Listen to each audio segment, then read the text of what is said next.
course not. Of course not. That would be silly. Yeah, whatever.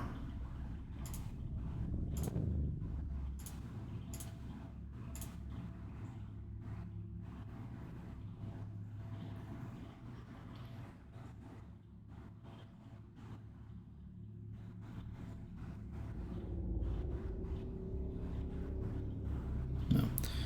I think we're here now. And of course, none of my filters or settings are saved for some godforsaken reason. Nothing makes sense. I've been having some issues with my microphone recently. By which I mean I think I just need to rerun the cable and maybe do a little bit better job of it this time. But I've been meaning to sort of move it around anyway, so that's good. That's better than the not hearing me at all that was happening earlier. Alright, the real question here is, where the hell was I the last time I was playing this? Let's find out.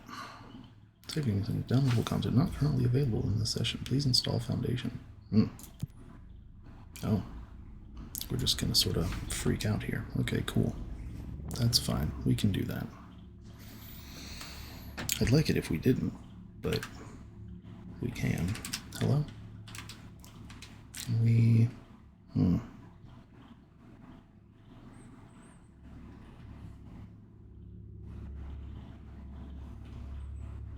is this what we've decided to do today, pray tell?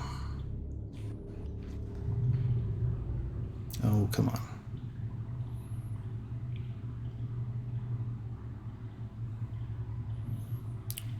This is really starting to hurt my eyes.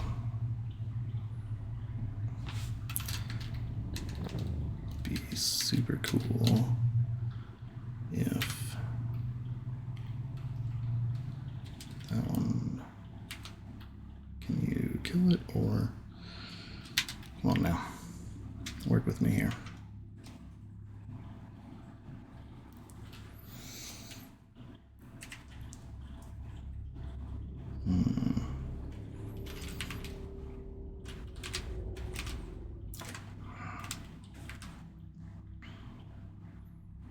Yeah, it's I mean, it's really kind of fascinating, and I'm sort of pleased that it's not like necessarily visible. So what's happening is because apparently I don't have the DLC that I was playing through the last time I was playing this installed somehow. The game can't actually load my game. Instead of just crashing or kicking me back to the title screen, it has started, it's decided that it wants to like swap rapidly between the game and OBS. And because it's running in full screen, every time it swaps out of full screen to the other thing, I see my desktop and then a black screen and then my desktop and then a black screen. And yeah, that was my thought. The problem is that I can't. It quite legitimately will not actually let me move anything. There we are. Okay. It took us a second, but we got there. Yeah, that was the thing, was like, because it was moving into and out of the game, it was jacking my mouse. And so even though I brought up Task Manager, because the act of bringing up Task Manager did not change anything, it just kept fucking going. So, you know, we can kill that safely. Yeah, that was a lot of fun. That was woof. Okay.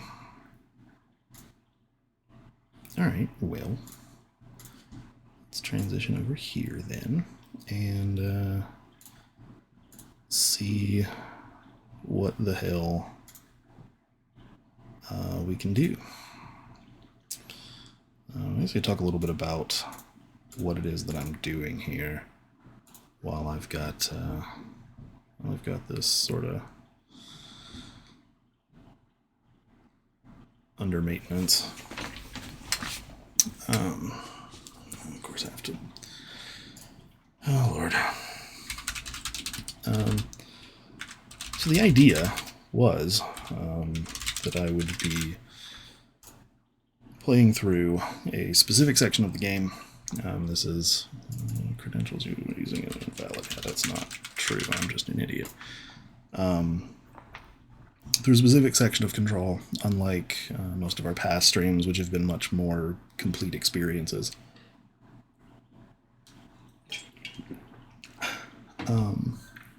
The goal is really to go through this one specific area and do simultaneously a close reading and an analysis of a lot of the visual storytelling techniques used. Software version update, I don't care right now.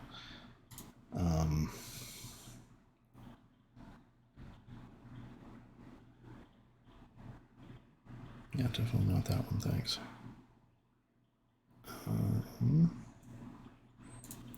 Also, don't launch yet, because I don't trust you. And so, yeah, it says you're both in there, I guess. What the fuck? Let's verify. Whatever.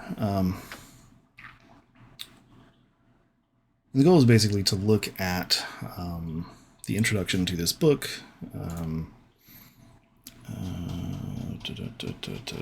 It's Catherine Zimmer's Surveillance Cinema. And in the introduction, she basically sets up that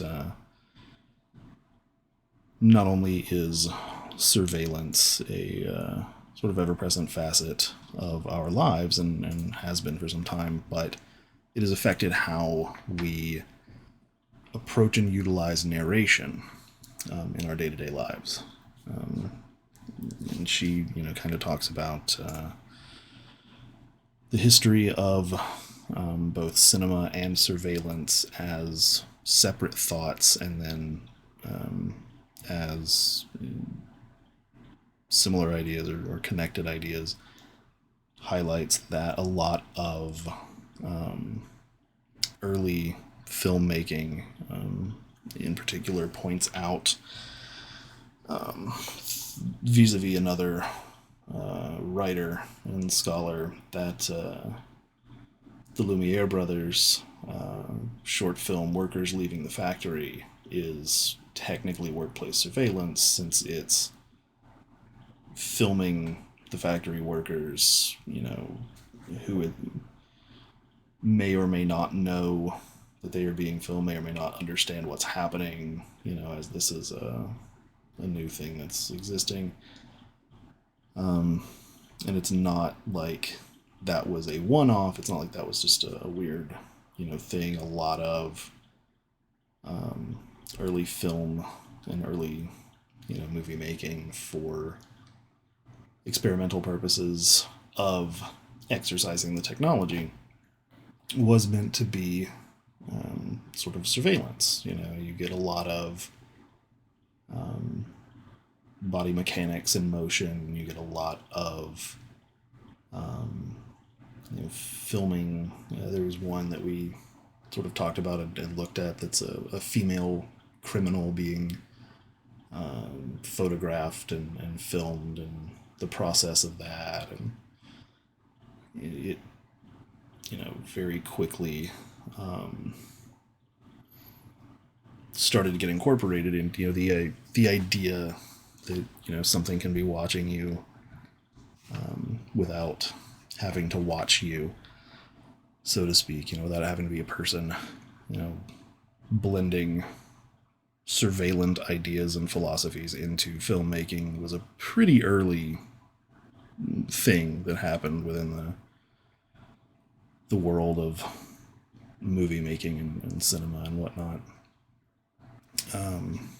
And kind of within that framework and to that effect, the idea is to look at the Panopticon in Control.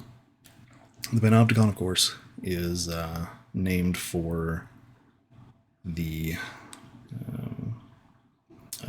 Foucault philosophical, perfect sort of surveillant prison system wherein a central tower houses a guard who can see into individual cells and can see the entirety of the complex at once. And this has been more broadly attached to social ideas and cultural ideas, and this idea that we live in a mass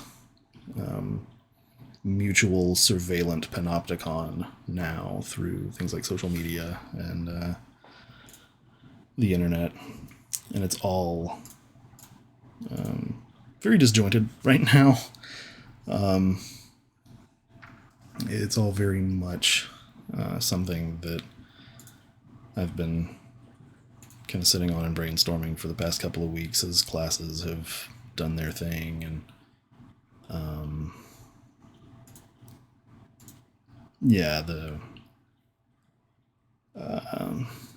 sort of unfortunate thing is that, like, none of it is concrete enough that I can actually start writing the paper, and I would still need to go do the close reading anyway, even if I had my sort of introductory thesis and everything set up. That's not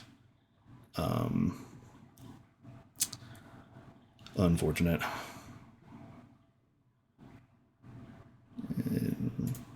I just don't. It just, yeah, there's definitely like some solid footing, but I still need to do a little bit more in the way of shaping and forming and et cetera, et cetera. So I think,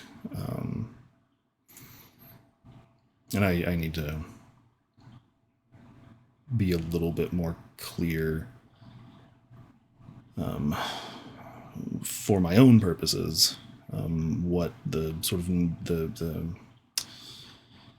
sort of academic lens of analysis that I'm constructing out of Zimmer's article and Zimmer's introduction here, sort of figuring out what I really mean to say with that and what I take out of it. And there's a lot of constructive work to be done still, but I also have a lot of very extreme poo brain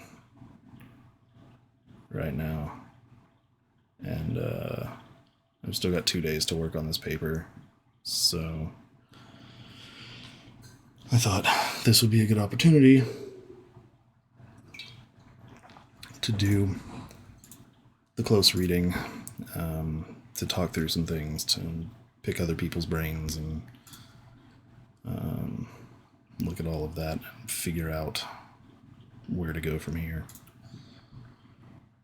And to just do something that's a little bit more fun than stare at academic theory and try to parse it for another hour. Okay, you're finally done verifying your bullshits. Let's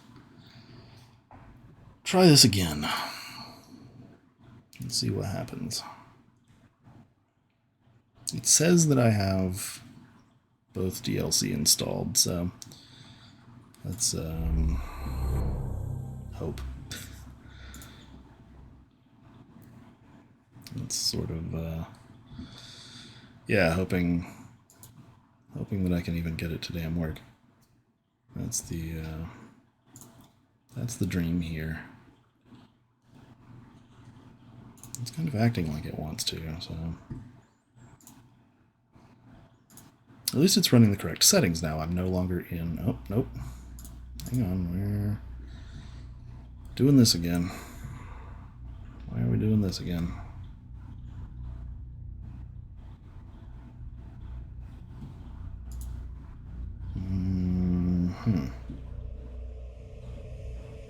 Ain't this some shit? At least it's not hijacking my mouse anymore, so I can actually, like... Okay. Maybe you've gotten your shit figured out. Let's see.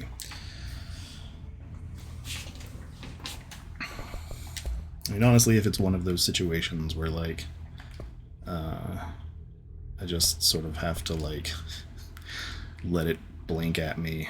Mute copyrighted music. I probably should click that, but to be perfectly honest, if I get a copyright strike for anything in this game, I'm gonna lose my fucking mind, because the only things... So I'm not going to the one sound room, so if anything plays, it'll be Sankar and Tango, which is owned by the game company because they wrote it for this, so that shouldn't matter. And I might hear Take Control, but that's only if I go into the ashtray maze, and I'm not planning on that. So we should be alright. Alright. I'm just going to go through all of this and make sure that everything is at least kind of, if not correct, then functional. Matters, that all should be fine. Absolutely not. Aim assist is fine. Toggle is fine. Controller toggle shield, toggle launch, that's fine. Activated and deactivated now.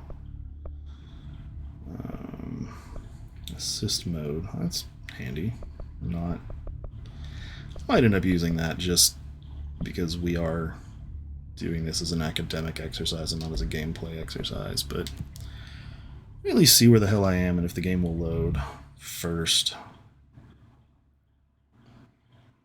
If it will, that would be ideal.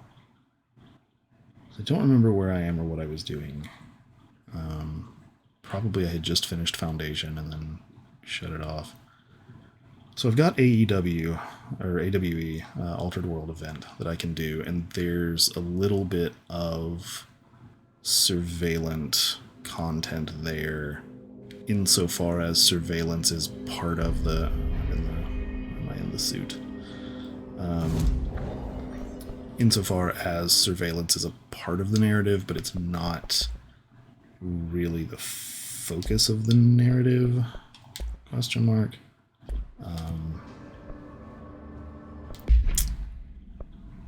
So that's not, I don't think, anything that I need. Well, there you are. I'm just taking a hot second. Alright, cool. Good for you.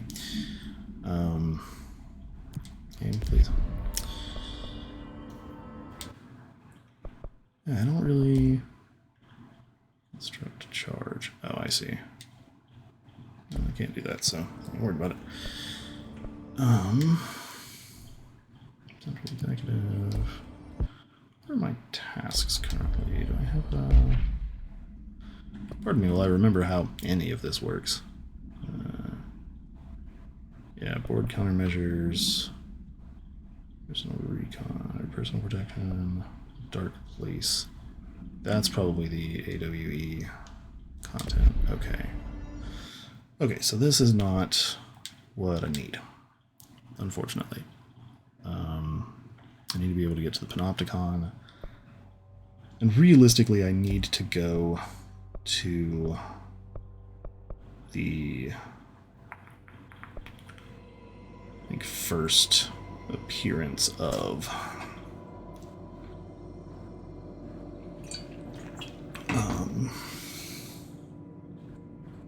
let's see where Threshold puts us, maybe. Yeah, because I know... And I apologize if you've never seen this game before, never done this game before. We'll end up talking a little bit about chunks of it, I'm sure. and I, would love to sit and play through it sometime. But I know that Dylan is in the Panopticon, past the Panopticon, so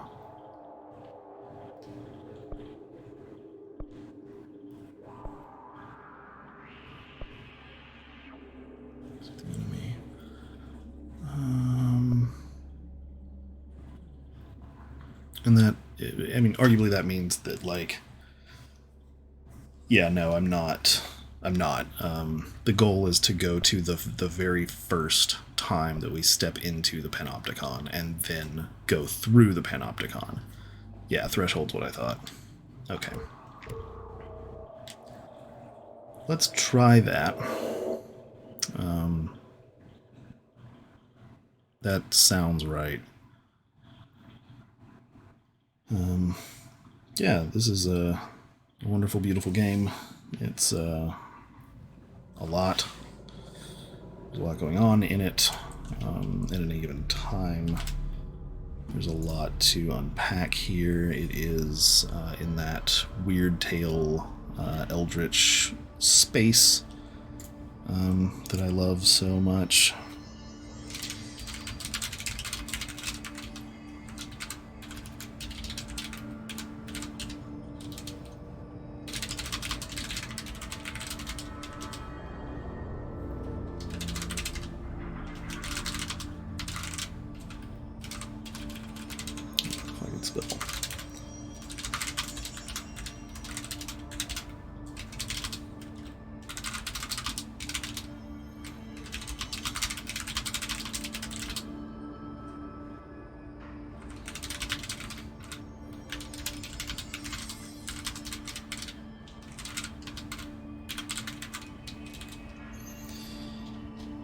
Oh, lordy lord. Yeah, it's one of the few games that I've picked up in the last while that I actually sat and finished. Coding overloaded. Coding preset. It's probably okay. It really is. It was definitely a sort of all-consuming experience. It really... I'm getting some weird frame rate dropping. What is it with my frame rate today? I wonder if my video card's starting to fail. That would be not ideal.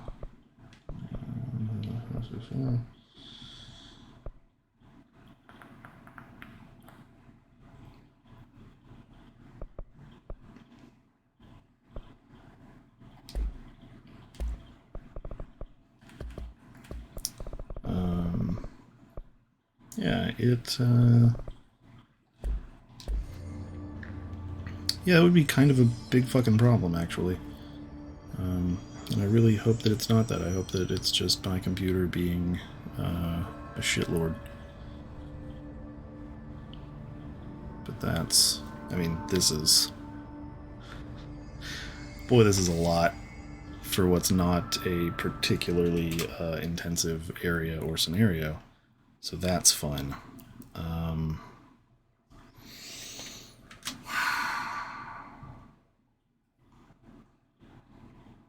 And it's very disappointing that this is a relatively new development.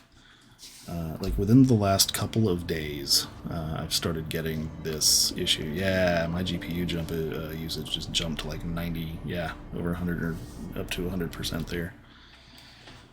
So it's actually like actively fucking up in a way that New Vegas was not. Why? Why? This is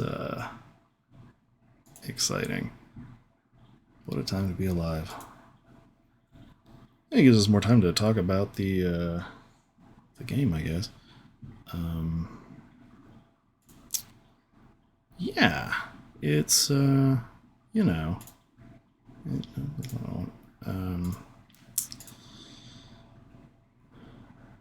There's a lot going on. It all kind of centers around. I can't change any of this while I'm streaming, can I?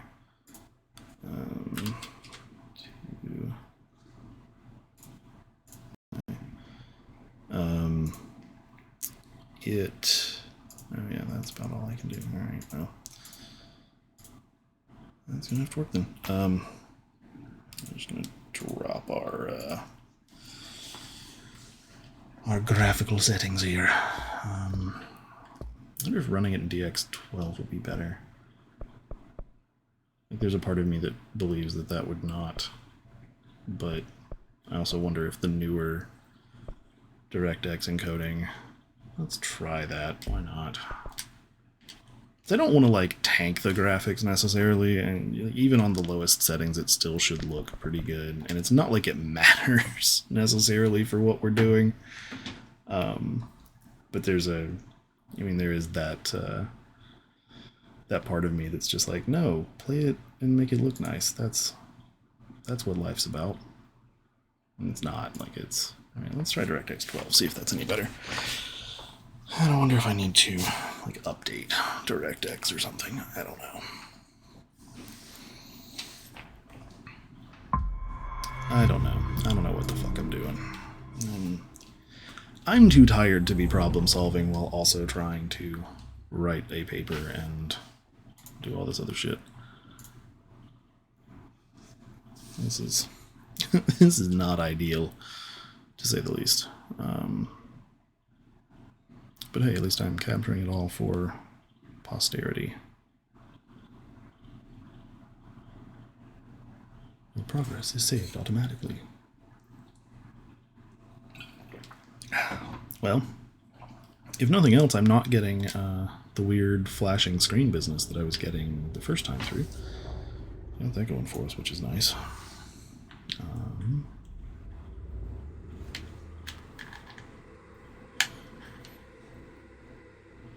That's something. But also now my controller is not working. Hello?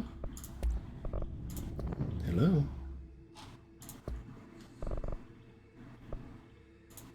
Why is this what we've chosen to do? Why is this what you've chosen to do to me today, game? It's always something, right? Like, here I was hoping for just a nice, quick, easy thing I've done before. You know, here was what was supposed to be a super easy thing to just flip on and go, and absolutely not.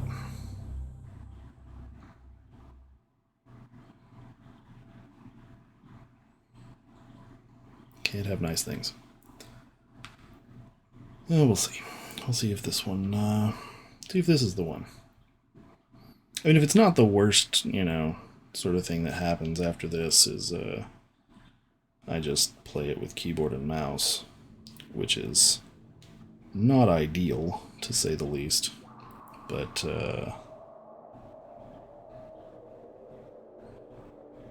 is still functional, at least. I think it's fine, but I don't wanna, is the takeaway from it. I shouldn't have to.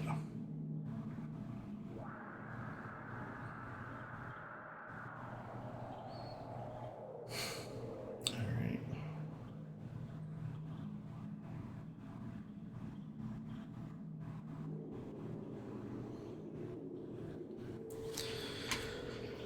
Try again. Okay, let us press X to start. Hey, there we go. Alright. Okay. Try this again.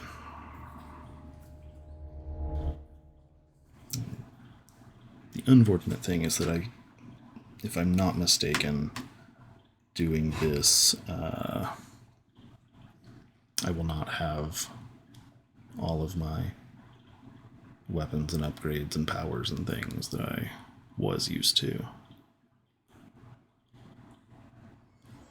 Even if that is the case. Okay, yeah, that's much better. Weird. I guess I just need to, like... Maybe I do need to sit and update DirectX 11. Maybe that's the... I don't know. I don't know. Those. Grip. Recovery speed. That's fine. Launch energy cost. Yeah, like that's... I can't think of anything else to try, so... You know, whatever. I assume that I don't actually have Pierce yet.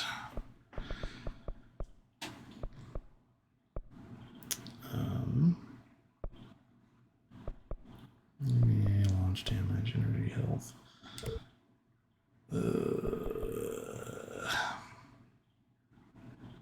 How sad for me. I don't have any of my really good abilities anymore. Boo. Board countermeasures. I do have... Alright. I don't actually know how any of this works, so we're just gonna hope that everything works out the way I want it to. Forms. There we are. That's what I wanted. I'd like to upgrade the both of those, but cannot because of course not. But that's fine. It's all fine. Everything's fine. I just need to stop hitting the wrong buttons for the wrong things. Raw damage. Energy gained from headshots. Damage while aiming. Reload. Damage while low health. Not that any of this is like really necessary or key, but you know. Okay, so I'm in the ritual division. Yeah, I think search for Blackrock processing, which is near but past what you call it, I think. Is that right? That may be right. Nope, there's launch, blast, whatever. Nope, okay, that swaps weapons. There's my dodge. There's a dead guy. Okay, alright. Now I'm remembering. Probably what I should have done is just, like, end up taking IRC. Yeah. Yeah, there's a path through the quarry, and that's kind of what I was thinking of. This is also much louder than I need it to be, which is a bit of an issue. So let's just slide all of that down a smidge. Sorry about that. I knew it was going to be, and I knew I should have adjusted it, and I didn't. Okay, maybe that's better.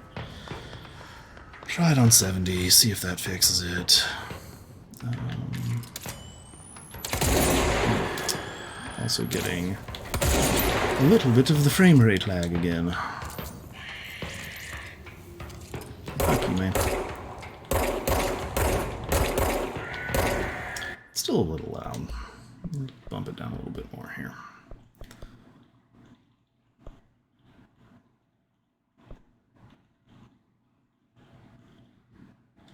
I want to keep dialogue volume high just so that it is audible. That's better.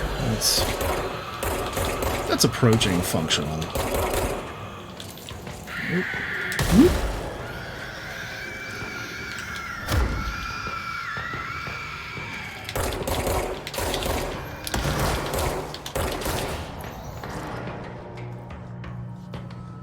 Smidge lower. Yeah, that's what I thought.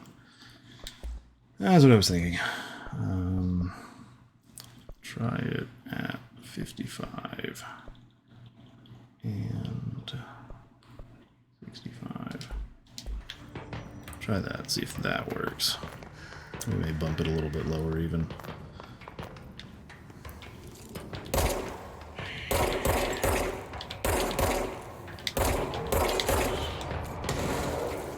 You definitely see a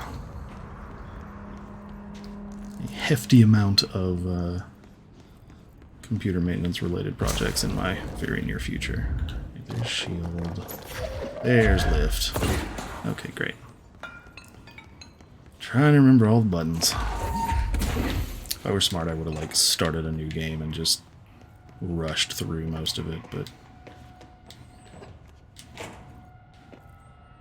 that would require me to be like an intelligent individual. Do I not have levitate yet? Really? I thought that was like early. Alright. Well, fine then. Okay, HRA lab. Shoot through here. Central research. And up. More mid-game. Well. Balls. Oh well. That's fine. It's all fine. Everything's fine.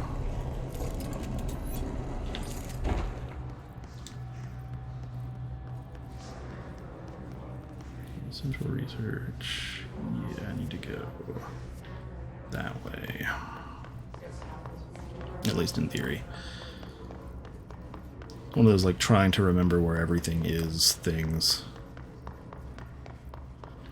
Yeah, it's the process of research live and right in front of your faces. We will, we will.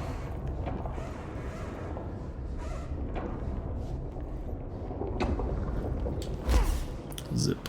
Possibly changing labyrinth. Can never pass through. Dimensional research. Honestly, I really just want to play through the game again.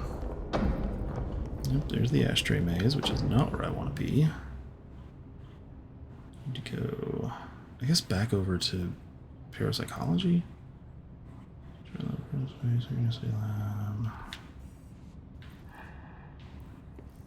Yeah, it would not be bad for Spooky Month. Maybe I'll do that.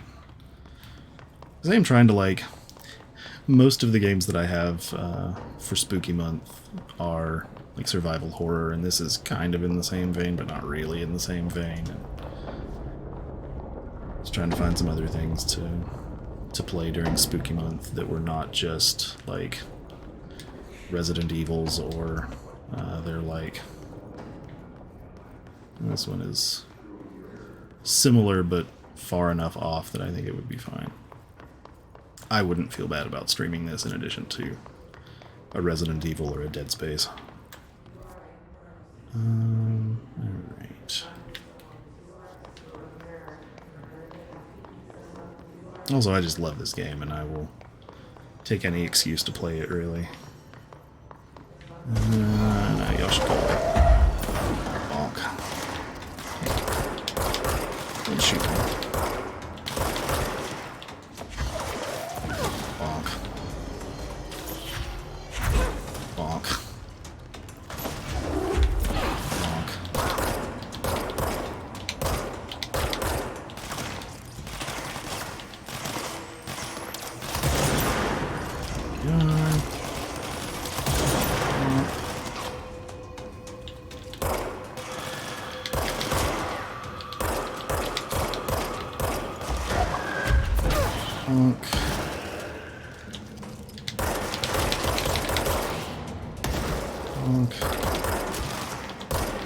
Come on now.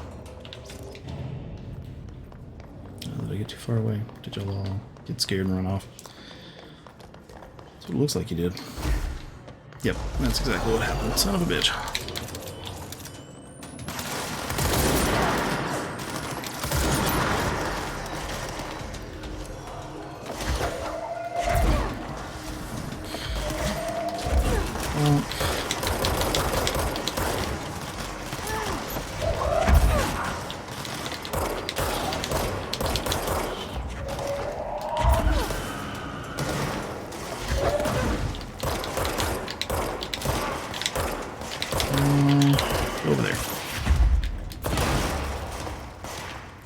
was close.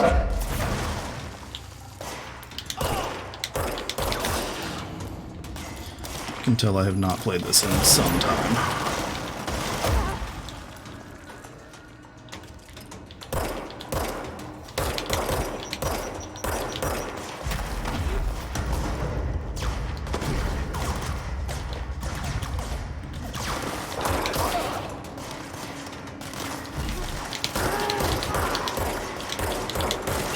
Well, you know what?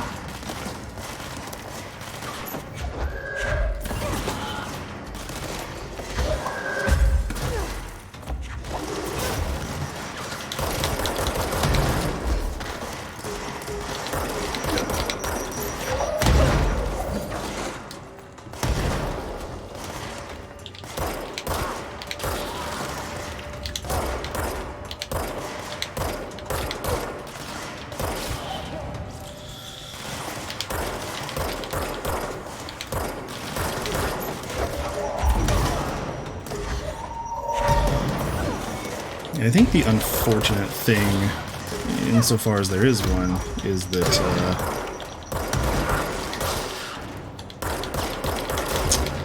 it might be in the way that they are delineating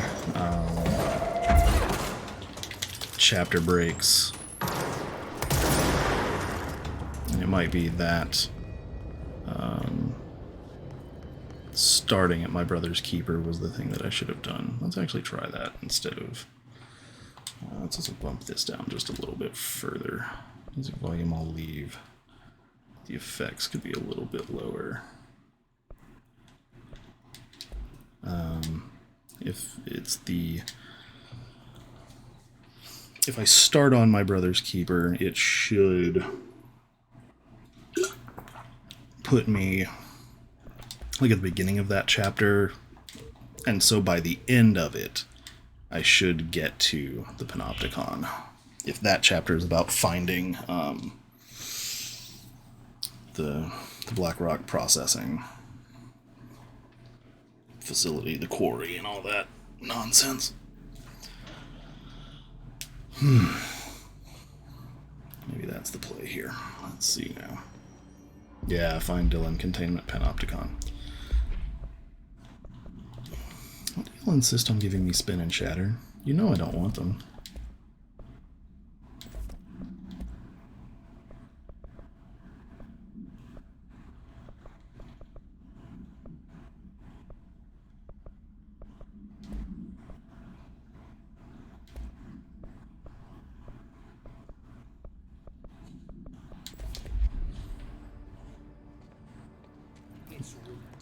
You all know damn good and well that that's not what I'm looking for.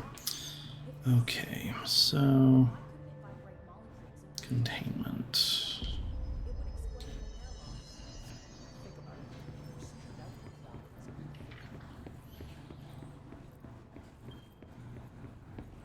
I'm also just sad that pulling back to a different chapter removes all of my, my items and whatnot. Not that it matters, but, you know. It's just one of those, like, unfortunate things. Alright, so... here we are in containment. Yeah, there it is. Alright. Panopticon. Altered items. Maximum security prison. Dangerous. Dangerous.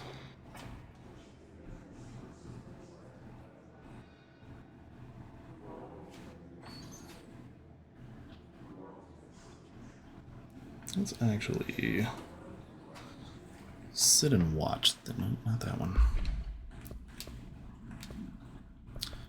Let's actually watch that one because it's relevant. Yeah. The containment sector, the Panopticon, is home to the altered items we find and contain. It is a maximum security prison.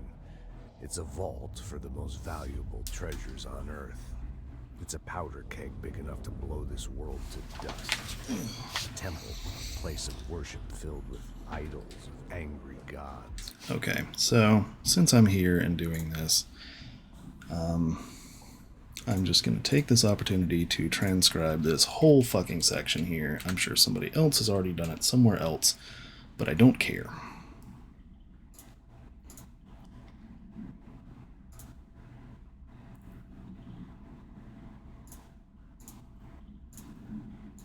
Because I love starting papers with a quotation,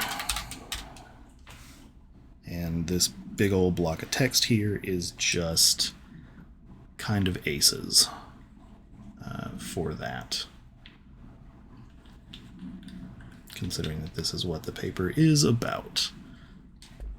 So we're just going to do some back and forth here while I transcribe and try to remember this. The containment sector, the Panopticon, is home to the altered items we find and contain. Normally I am much better at transcription, but again, I've got poo brain today, so...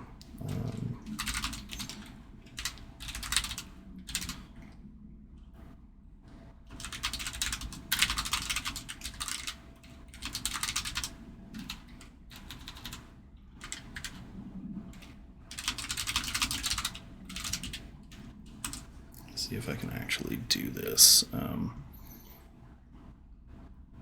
Yeah, the one that Frank gives might also be appropriate, but trenches are kind of designed to be sweeping and dramatic and, like, informative but very generalized. I'm sure it is. And I'm sure I can find it and copy it and paste it. I just don't want to. Because I am me. The containment sector, the Panopticon, is home to the altered items we find and contain. It is a maximum security prison. It's a vault for the most valuable treasures on Earth. It's a powder keg big enough to blow this world to dust. A temple, a place of worship filled with idols of angry gods. It's all... I'm mad that there's not a rewind. You can only stop it and start it. That's foolish. Now, let's just go ahead and fucking... Fine, control wiki, blah, blah, blah, blah, blah.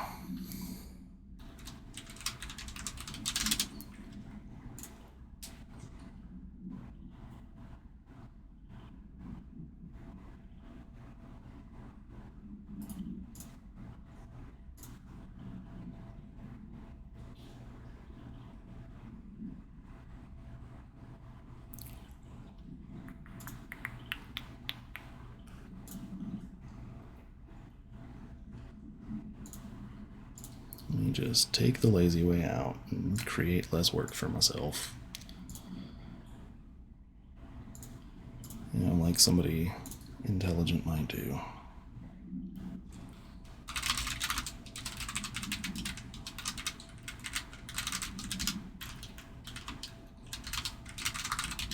I don't know why I formatted it this way, but that's a choice.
Alright, we will say that that is good.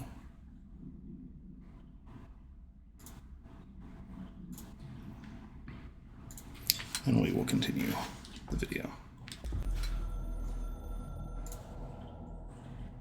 The containment sector, the Panopticon, is home to the altered items we find and contain. It is a maximum security prison. It's a vault for the most valuable treasures on Earth.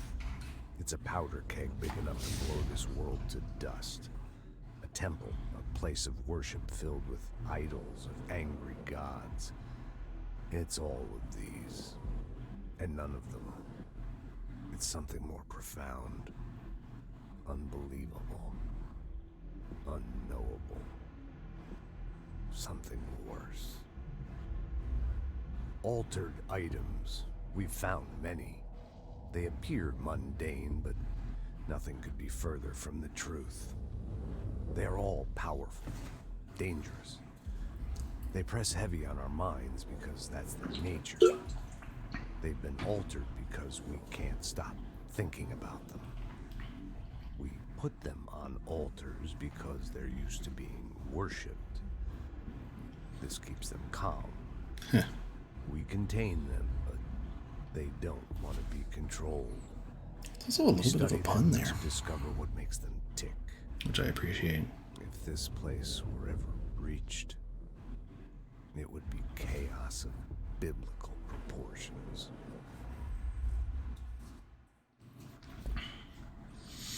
Altered items. We put them on altars. It's funny. It's a joke. Yeah, I also found the wiki thing, which is where I just pulled that from. I ended up not copying and pasting it directly because the formatting sucks and isn't functional for my purposes, and I don't want to fight with it, so I didn't. Yeah, so the Panopticon is, you know, in the literal sense, from it originally a philosophical sort of thought experiment type thing. That stop flying.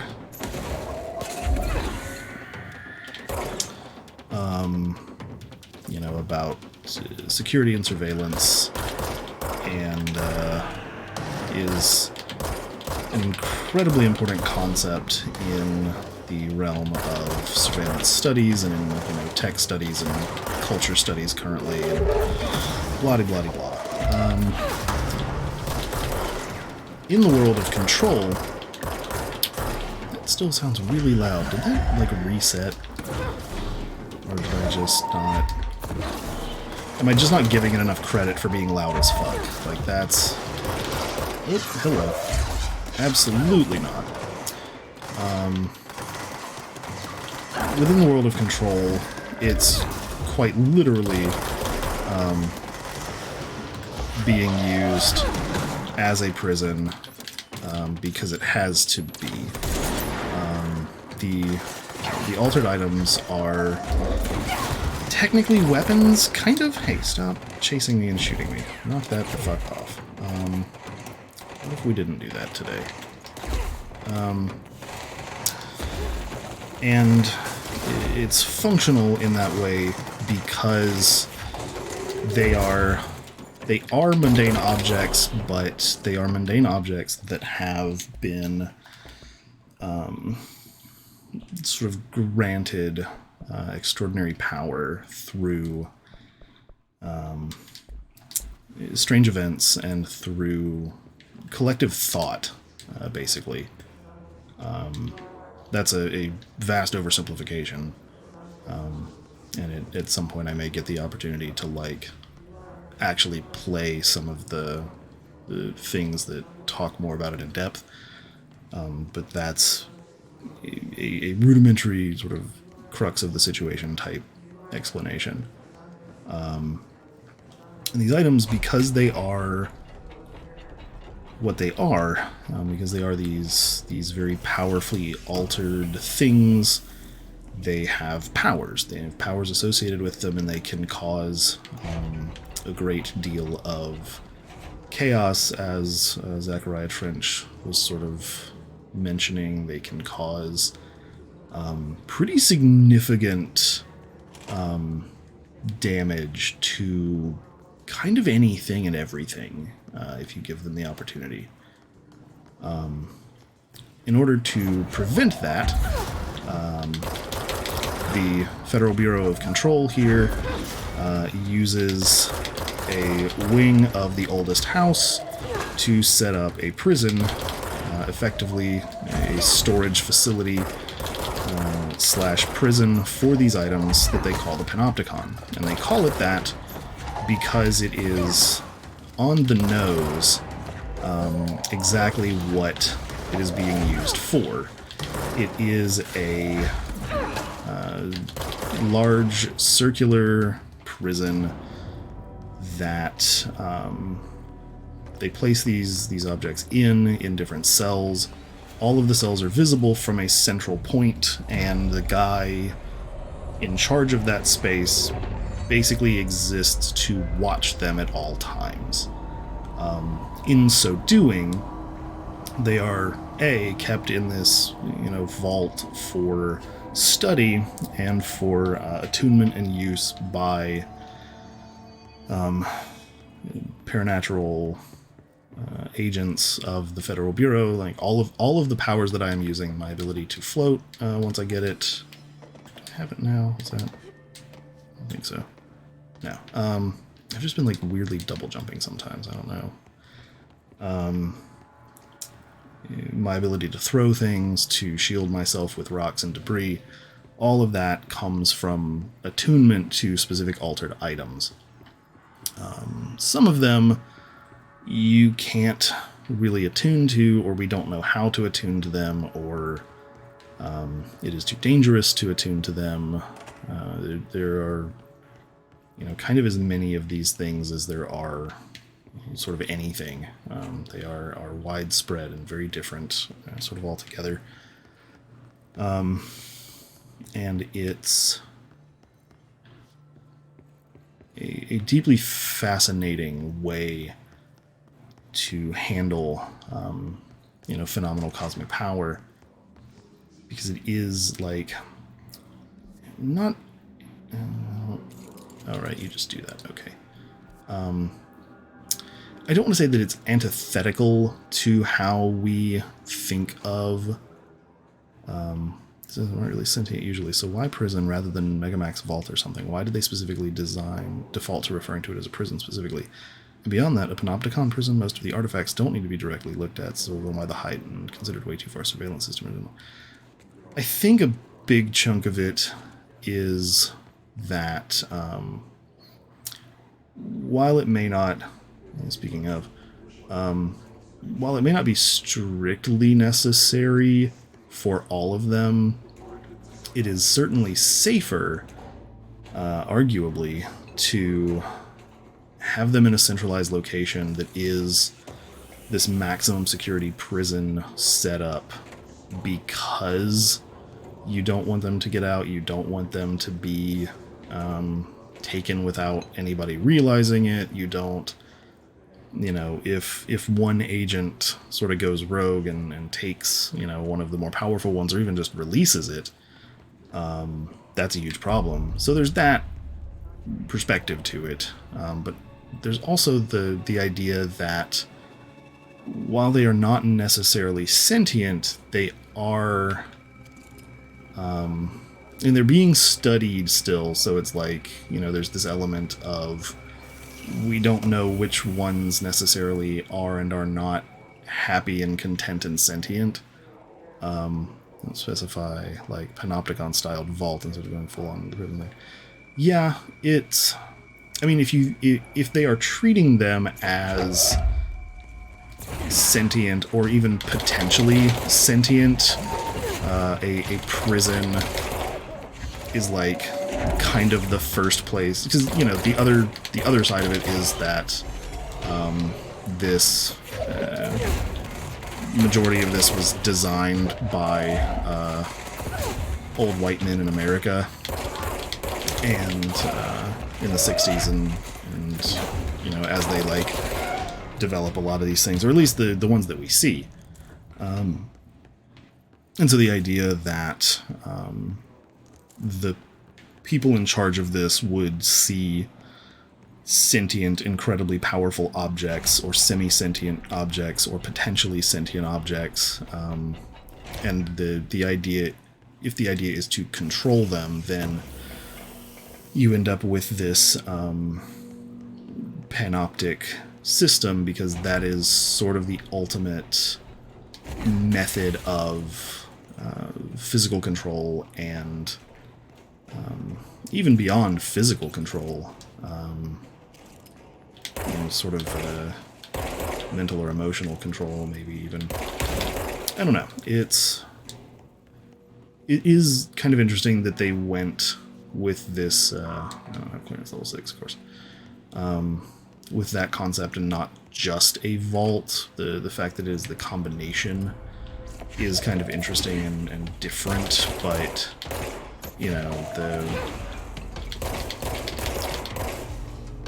the idea of it being inherently surveillant, I think, is a big part of control in a general sense. The idea that the Bureau is just, by its very nature, watching. Like, that's what the Bureau does, right? Is it watches for things, and it watches for people to ensure that these altered items do not end up creating altered world events and destroying the planet.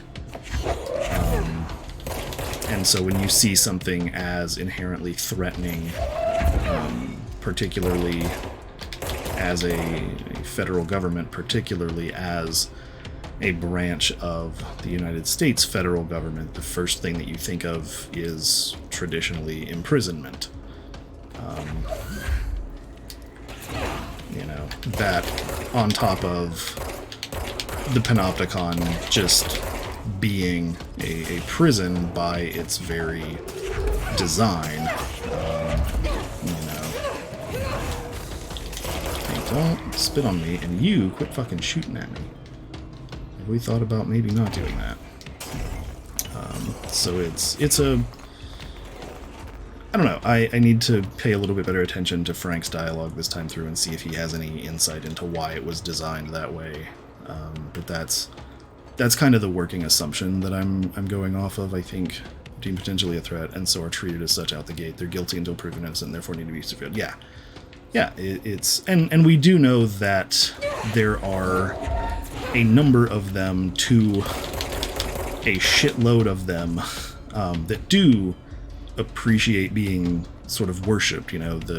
What Trench is saying about, we put them on altars because they're used to being worshipped is, I think, kind of the cleanest explanation for it. Whether we know or not how to appease them and interact with them, notwithstanding, putting them where we can see them is at least like a baseline technique for making sure that they are behaving properly, or not fucking moving at all, which is the sort of ideal scenario, that they're not doing anything, that they're not engaging in any particular fuck shit.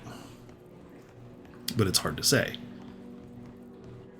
which is of course why we're doing this close reading. Okay, here we are in security. The Panopticon is like right there, so let me... Are there any files in here that will be or would be pertinent? And honestly, if I was not trying to write a 3 to 4 page paper, if I was trying to write something much larger, and I may come back and expand on this as my second paper and final paper for this class, to be perfectly honest with you, looking at ideas of surveillance in control as a whole, not just at the Panopticon, like even the Northmore sarcophagus generator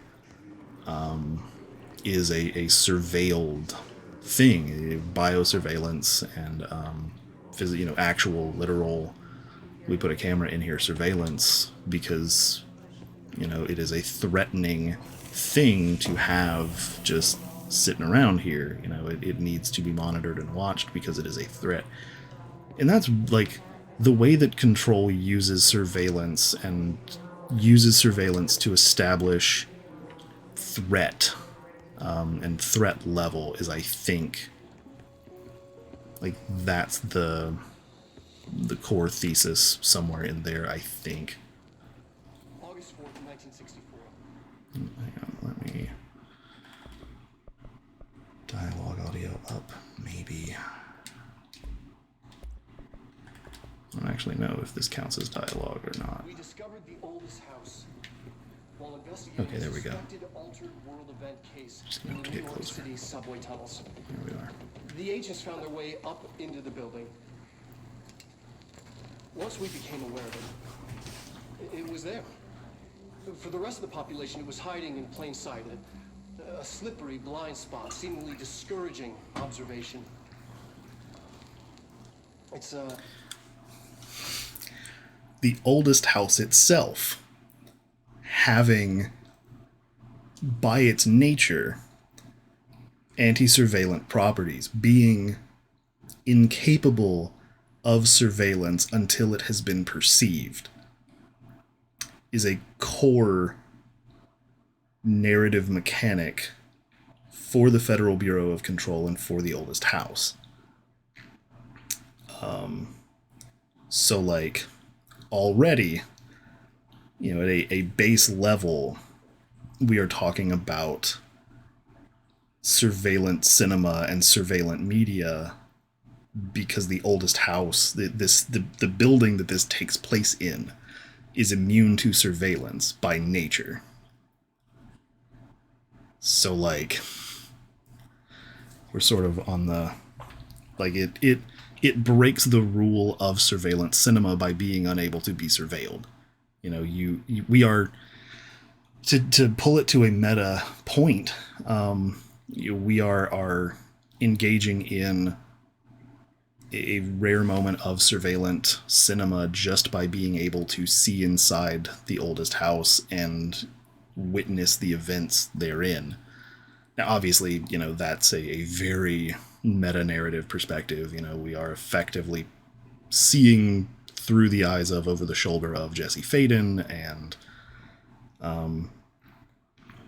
you know, but you know, we get the same information she does. We don't know anything beyond her knowledge. We are not omniscient participants in this. And so, you know, we are limited in our ability to understand and perceive, much like Jesse is. But it is, you know, at its core, the base narrative of control is rooted in surveillance and the ability or inability to be surveilled. And the use of surveillance, not only as a narrative tool, but as a mechanical means of subduing and controlling things that should be outside of our ability to wrangle. By surveilling them, we are literally controlling them, and not just culturally or psychologically controlling them. We are actually physically controlling them by surveilling them. And that's why the Panopticon is a prison and is panoptic and not just a vault. I'm really glad I'm recording this because I am not going to remember what the fuck I just said. a place of power, an ongoing AWE of its own, seemingly adhering to its physical outer constraints and yet constantly breaking the known boundaries of reality. It's unstable, shifting. Note, for more details on control points and the research and process to stabilize and secure the core sectors, refer to a separate presentation.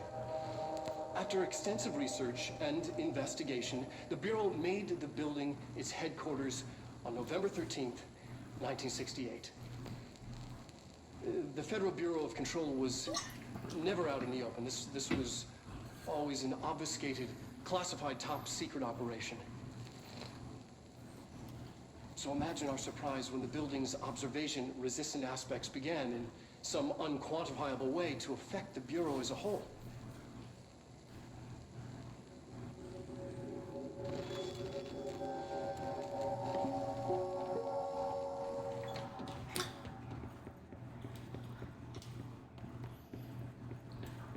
God, I love this game. See, I knew that trying to use control for the pandemic related essay was not going to work necessarily, much as I wanted it to. But for surveillance, I don't have to touch another media object if I don't want to. I could just talk about the narrative of control and different aspects of surveillance in this aspect. Like, I can just generate... I may end up just generating 3 papers off of this.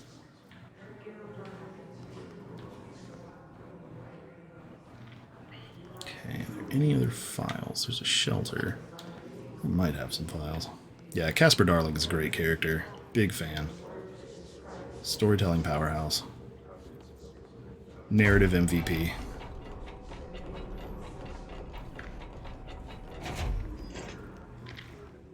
An interesting line of thought, too, is what this might suggest the author's designers think about surveillance based on the ways they add it into their universe and then explain it, contextualize it as... Yeah. Yeah, it's funny because, like, I can justify narrative... Like, I can draw you a roadmap of why the Federal Bureau of Control works the way it does from an American perspective, because it is a government agency of the United States government. But the game was not developed in the US or by Americans. The game, I believe, was developed by Finnish game development company and writers. You know, there may have been like some consults, or they may have hired some people out, but if I'm not mistaken, Remedy is a Finnish studio. And that's not to say that, like, you know, God knows American politics and the way that Americans do things is so fucking... That information is so globally saturated. We have saturated the globe with information about ourselves in that way. You know, that it's not like it would be hard as a writer or a student of narrative to pick all of that up and present it. But it is, I mean, it is a sort of testament to the way that they put the game together, that I can, you know, draw you a direct line of logic, and it feel pretty sound. Alright, let's do our favorite trick here. Hop to the ocean view.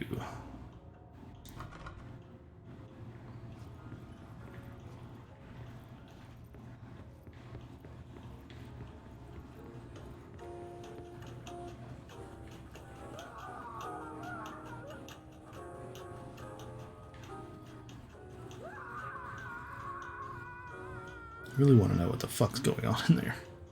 Like, I don't. I really don't. But...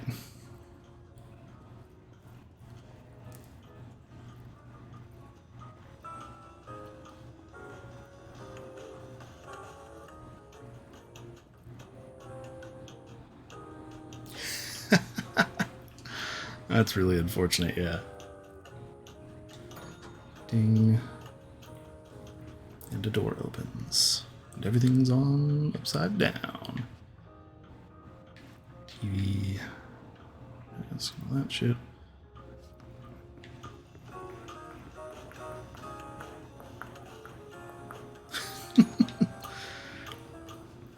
Yeah, it's pretty broadly applicable in a lot of ways, I think.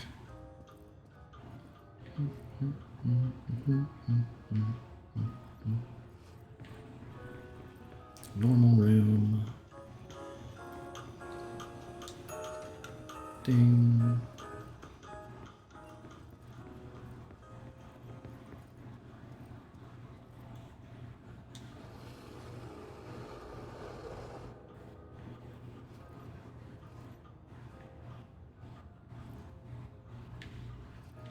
God, I love the Ocean View Motel. What a great gimmick. Ding. And now it's all right side up again. And we get the key.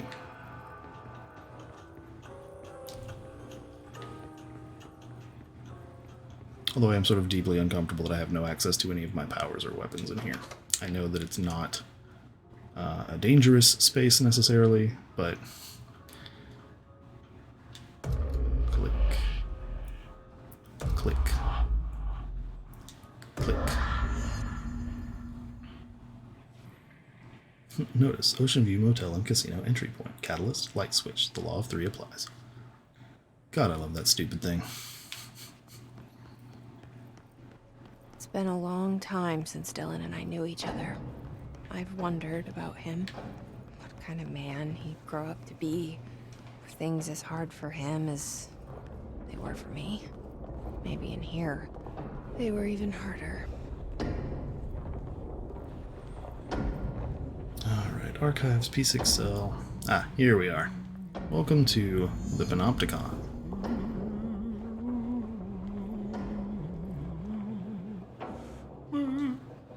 Oh, hello. Is there something I can help you with? I'm Jessie, the new director. I need to get inside. New director. Right. Well, okay. Hello, I'm Frederick Langston, the Panopticon supervisor. It's not the best time for a tour. We have hiss everywhere, numerous cell breaches, and system failures across the board, but you're the director, so here we go. Founded by Zachariah Trench, the Panopticon is our state-of-the-art repository for all altered items. don't have time for objects this. of Power and I was told Dylan Faden was kept here. Can you help me find him? Faden. Sure. Darling wanted him somewhere secure and isolated away from people. He's in the maximum security cells, upper level. But there's currently a pressing matter, ma'am. We've got an object of power loose in there. It's wrecking the place. The Benikoff TV, it's a real doozy. Salvador took a team in to handle it, but no one's heard from them for hours. This is a Category 5 OOP we're talking about, and if we don't contain it soon, it will tear the Panopticon apart. And we don't want all those altered items getting loose, ma'am. No, trust me. Dylan's in there. Open the door, Langston. I'll handle it. If you say so. I usually tell first-timers not to touch anything, so, just do that. Here, I'll get the door for you. And please, ma'am, call me Fred. Thanks, Langston. Oh, alright. Numerous cell breaches on every level. As much as I want to stand here and get all of his lore dumps, we're going to go and take care of this first, because I would like to show off the Panopticon more, I think. Panopticon. Dylan's close. But that object of power might wreck this place before I find him.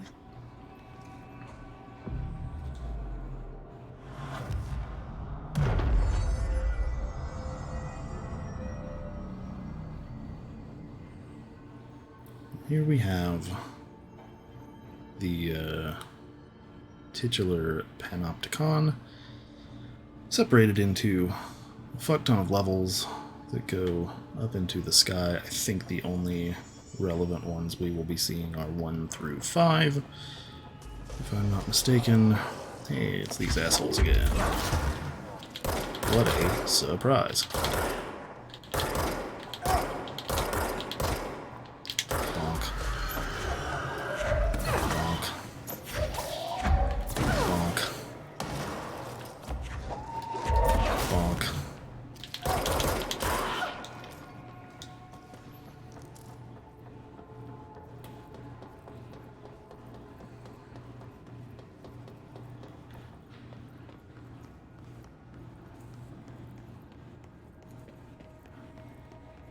So yeah, here's a really great example of the basic setup for the Panopticon. We have an individual cell here, cell access off to the side. We have a camera and some of these dishes that analyze shit. Maybe it's acoustic, I don't know.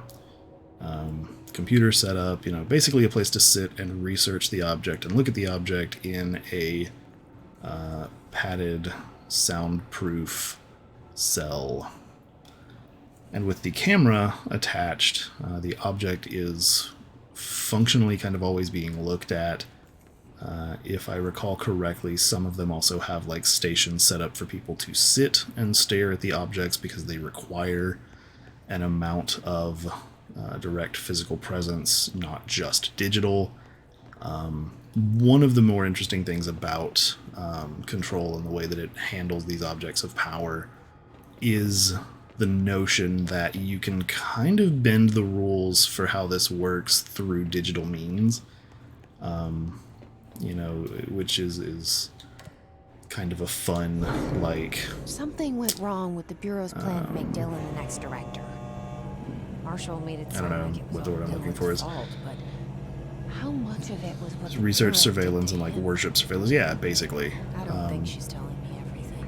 But it's very interesting that, like, you know, one of the big concepts is this idea that digital surveillance can take the place of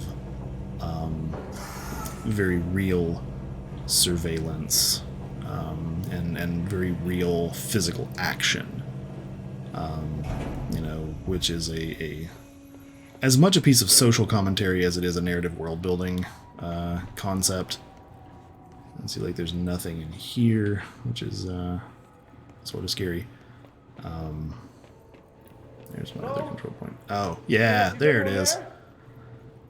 This poor bastard. What are you doing in there? Oh, thank God! Look, someone has to watch this object at all times, or it deviates. My shift replacement never showed up. Can you help me? Damn. I can't, I'm sorry. There's an emergency. I'll come back, I promise. Okay, just don't forget. I can't stare at this thing much longer. Yeah, like that one, the refrigerator. If somebody's not looking at it, it deviates, which, you know, just kind of means that it shifts. It can teleport, it can vanish and reappear somewhere else. It can do weird shit. If I recall correctly, that guy gets eaten, basically. But yeah, it's...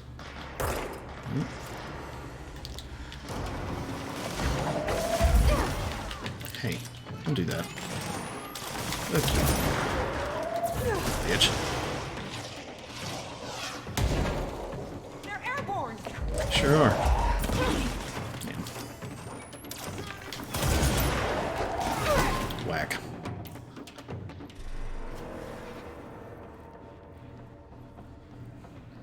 Leave my employees alone. Fuck.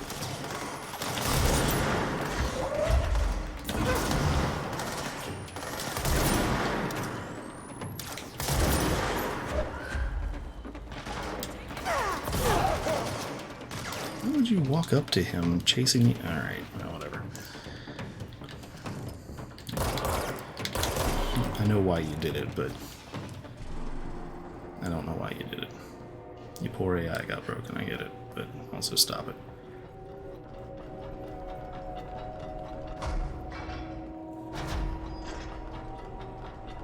Whack. Alright. The Twisted Passage. That's the object of power. I need to cleanse it. Sure do. God, this fucking thing.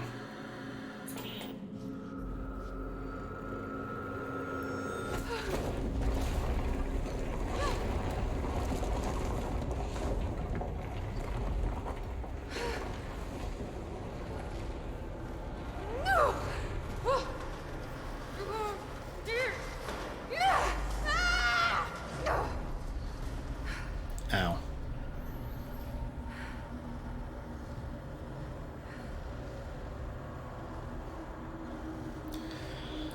Goddamn TV.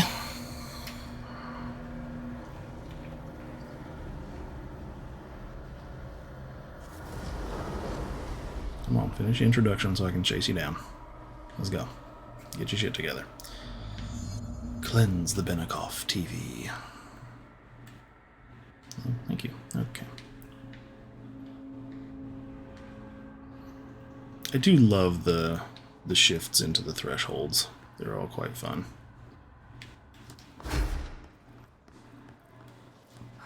don't remember the gimmick for this one. Pretty sure I just have to run up, kill a bunch of stuff, and touch it. That sounds right.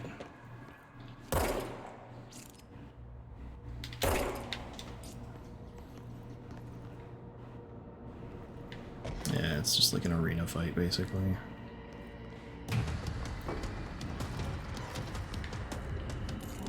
Yeah, hey Sal.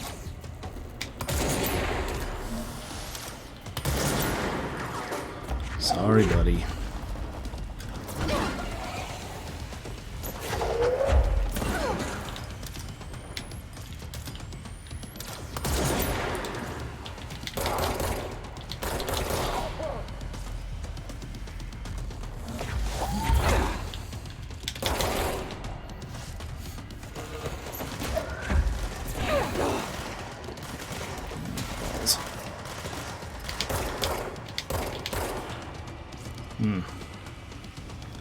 Not feeling great here.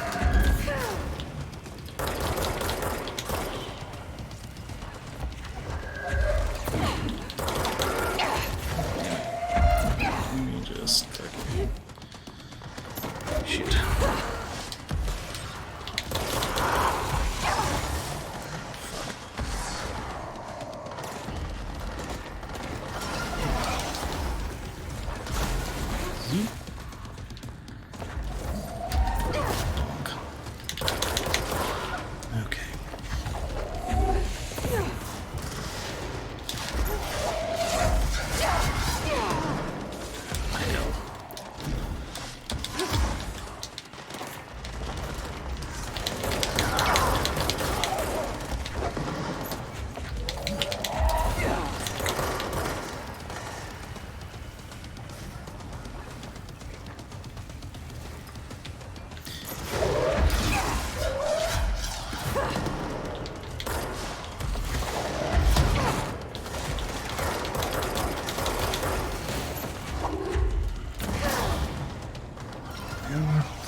Come on, Salvador.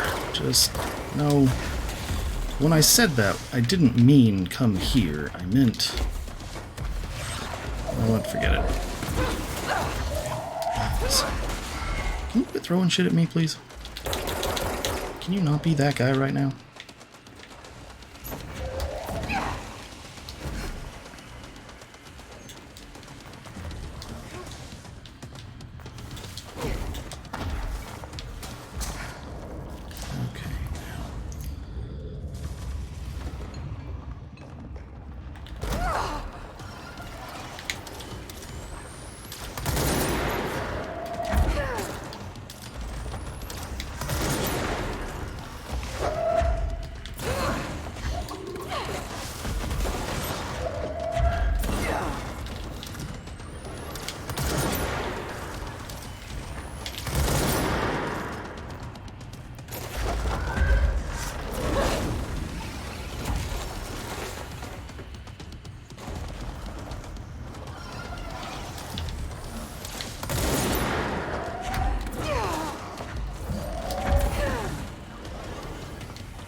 Salvador there. Okay. Security. His team didn't stand a chance against the Hiss. No one here does. Yeah, that's sort of what the Hiss do. Okay. The TV. But first. Another object of power gone nuts. Here we go again.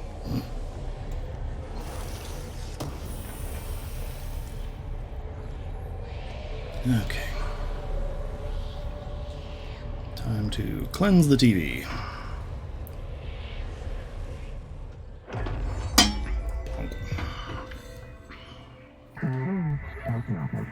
Use the TV babysitter.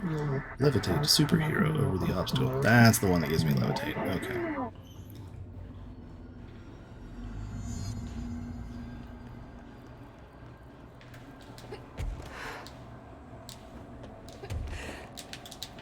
Yeah, there we are. Now everything feels right again.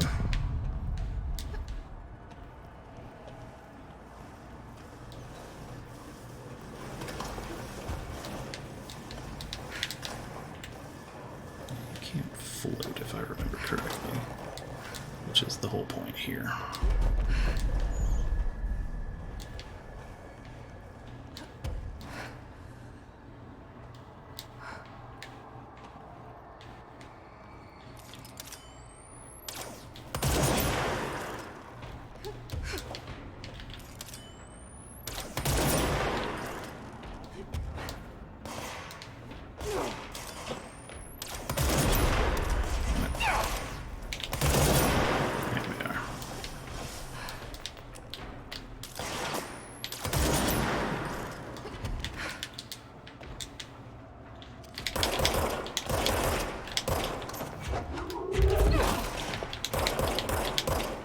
Goodbye.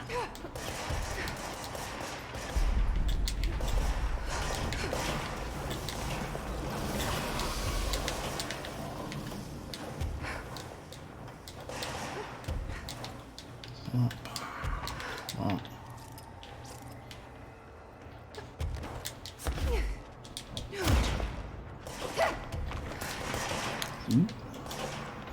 Bye-bye now.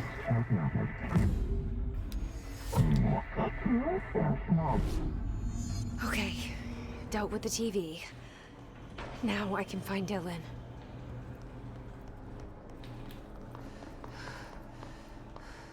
In theory, anyway. Now we can look at the Panopticon in a little bit more detail, and more importantly, kind of we can go and talk to Frederick and find out more. But first... Oh, no, you don't.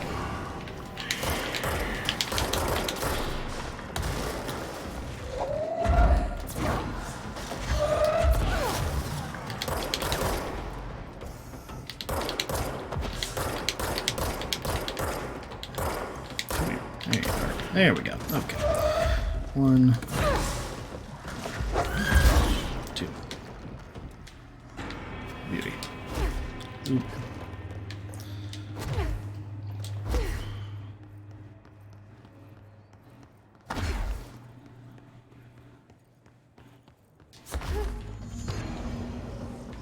I also have to get up to maximum security level, which I can now do. Because the elevator that we used previously only took us to floor 4, and that, as it turns out, is not just a narrative gimmick, but it is also a mechanical one, forcing us to use our newfound power to ascend and descend throughout the Panopticon, rather than being able to do so via the elevators or any staircases. I mean, there are some staircases we can take down, but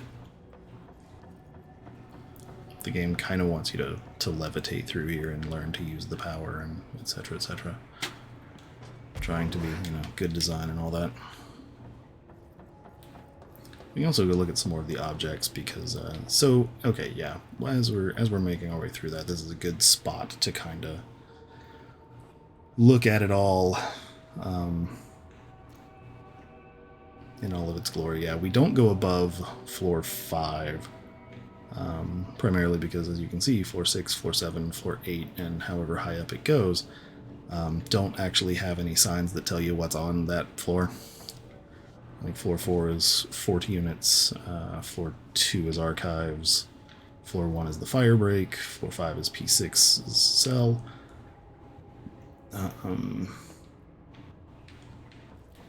Floor 2 is something, I don't know. I don't remember what. I'm not seeing it there.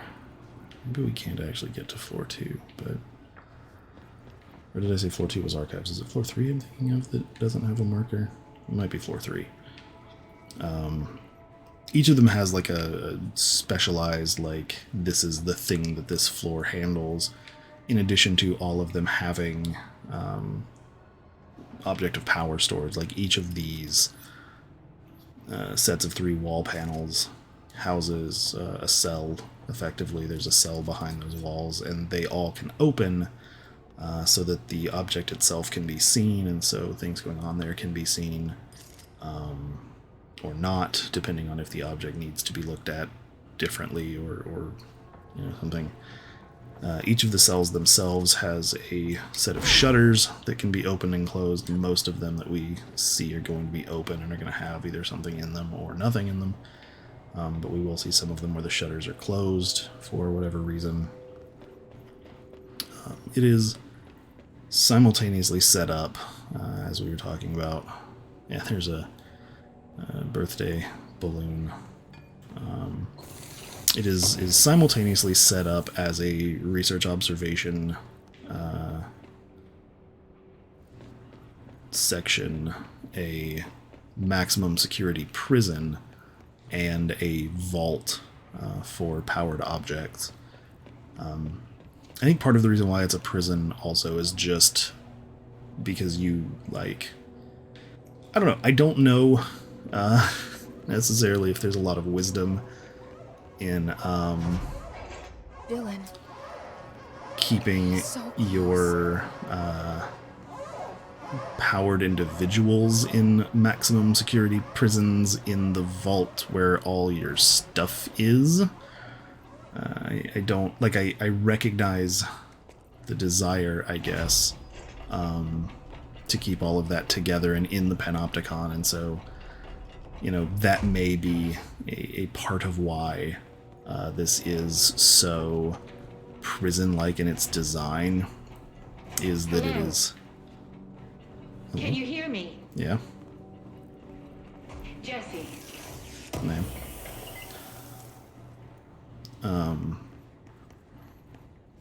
It is intended to be all of that, but also to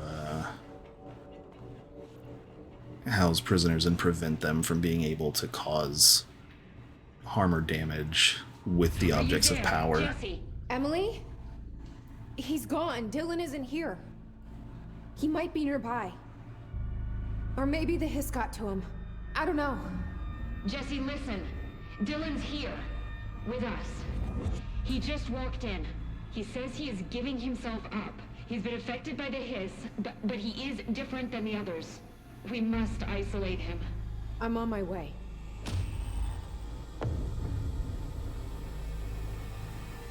We need to get back. I have to see my brother. And now we start the next chapter. Face of the enemy. Yeah, so here's it's not, so this is outside of the philosophy of the Panopticon technically, in that it's not a part of the greater, like it's separated off from the rest of the structure. It's not part of the central hub. But it is still under constant surveillance. It is rigged with stage lights and with, microphones and audio recording equipment, I assume, and this big fancy red spotlight for whatever reason. Stager, high performance lighting solutions. Amazing. What is that? Is that a... Yeah, that's a Fresnel. You can tell because of the shape of the lens, if I'm not mistaken. If Charon is in the chat, he would be able to tell a little bit better. It's been a hot minute since I've done any real lighting things, but I'm pretty sure that I'm right that that's a Fresnel. Although there's something funny about their using all of the stage lighting and trussing and rigging and whatnot. Makes perfect sense for, what they're doing. They're trying to have a well-lit and recordable place to research the powers of this kid and document all of that business, but it is kind of a funny thing from my perspective as a entertainment industry worker. It's a nice little... I don't know why they have nothing but Fresnels up there. There should be some other lights, but... No, I do know why, actually. I do. because the oldest house rejects modern technology beyond like the 1960s and ellipsoidals, particularly source 4s, if I'm being as correct as I think I can be, did not get invented until source 4s are post. Fuck, making 2 whole ass unique lighting models for the 5 people. Yeah, I mean, all right, you've got me there. But no, there's an actual like in universe meta narrative reason.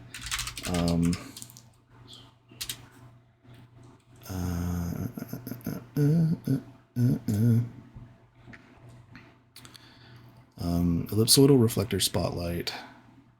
The ETC source 4 was first released in 1992. The ERS, the ellipsoidal reflector spot, however,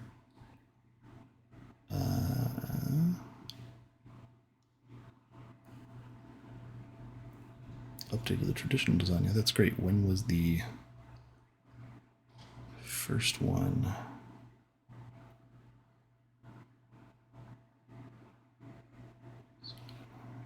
Oh, come on.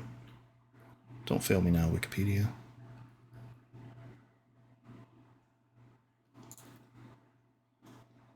Okay, here we go. Maybe types.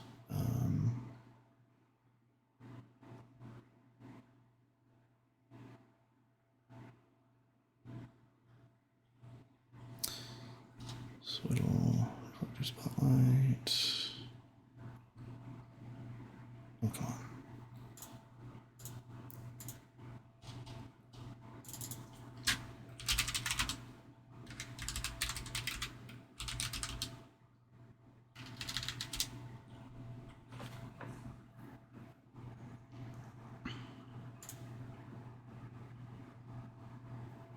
Let me see here. Of course, there's an article on LinkedIn.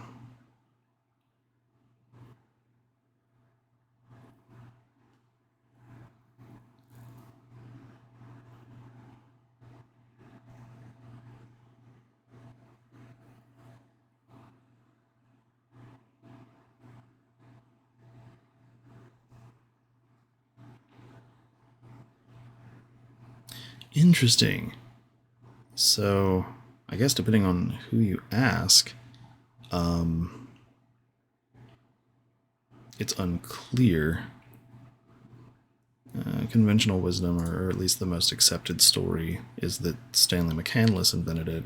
McCandless is, and again, lighting is not the chunk of theater history that is my specialty by any stretch of the imagination. Stanley McCandless is the person who is, I believe, still most influential in the way that we produce lighting designs. I think McCandless plots are still like kind of your basic starting point for just about everything. Or at the very least, that's what I was taught first was McCandless plots, and then you kind of build out from there, I guess. But there is some debate. There are groups that who's this guy fucking talking about? There is some proof that exists that McCandless first developed the ellipsoidal reflector. There's some proof that the Kliegel brothers first developed the ellipsoidal. There's also a patent from a patent filing from 1923 for a spotting light that looks very much like first generation Kliegel ERS fixtures, which predates their work by a decade. So 1933 is when we start seeing the first ellipsoidal reflectors. So they could be using ERS fixtures. They just couldn't be using source 4s. From an in-universe perspective, knowing that the oldest house rejects technology beyond like 1968, 1969, in that range. So maybe 1923 is like the oldest house is a hipster, yeah. So like from an in-universe perspective, like Fresnels are usually cheaper than ERSs, or they were, question mark. That may not be true. I may be talking out of my ass.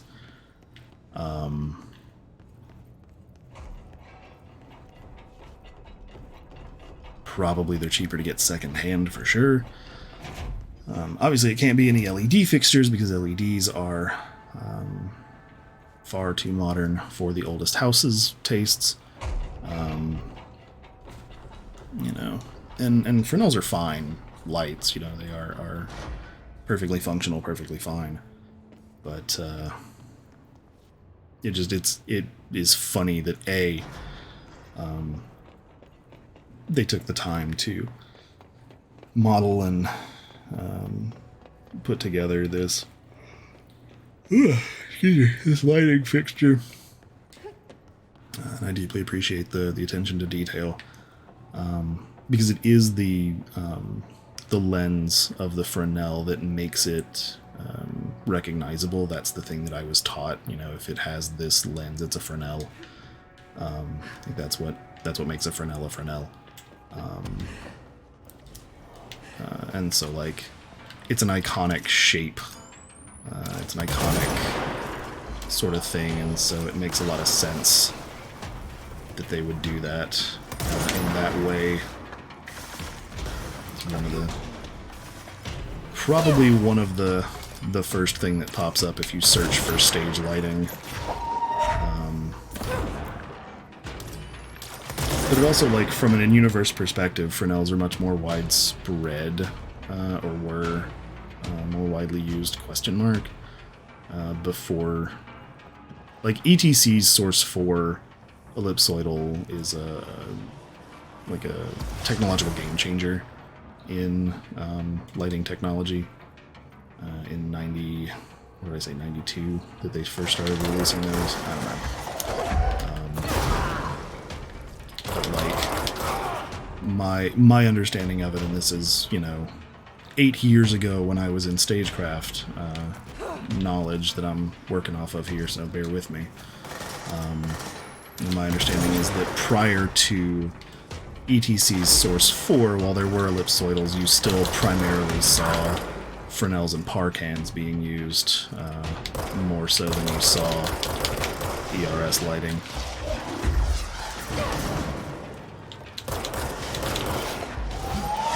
But I could be totally wrong about that. Because, like I said, it's been 8 years since I had that class, and I couldn't even begin to tell you where my fucking notes are.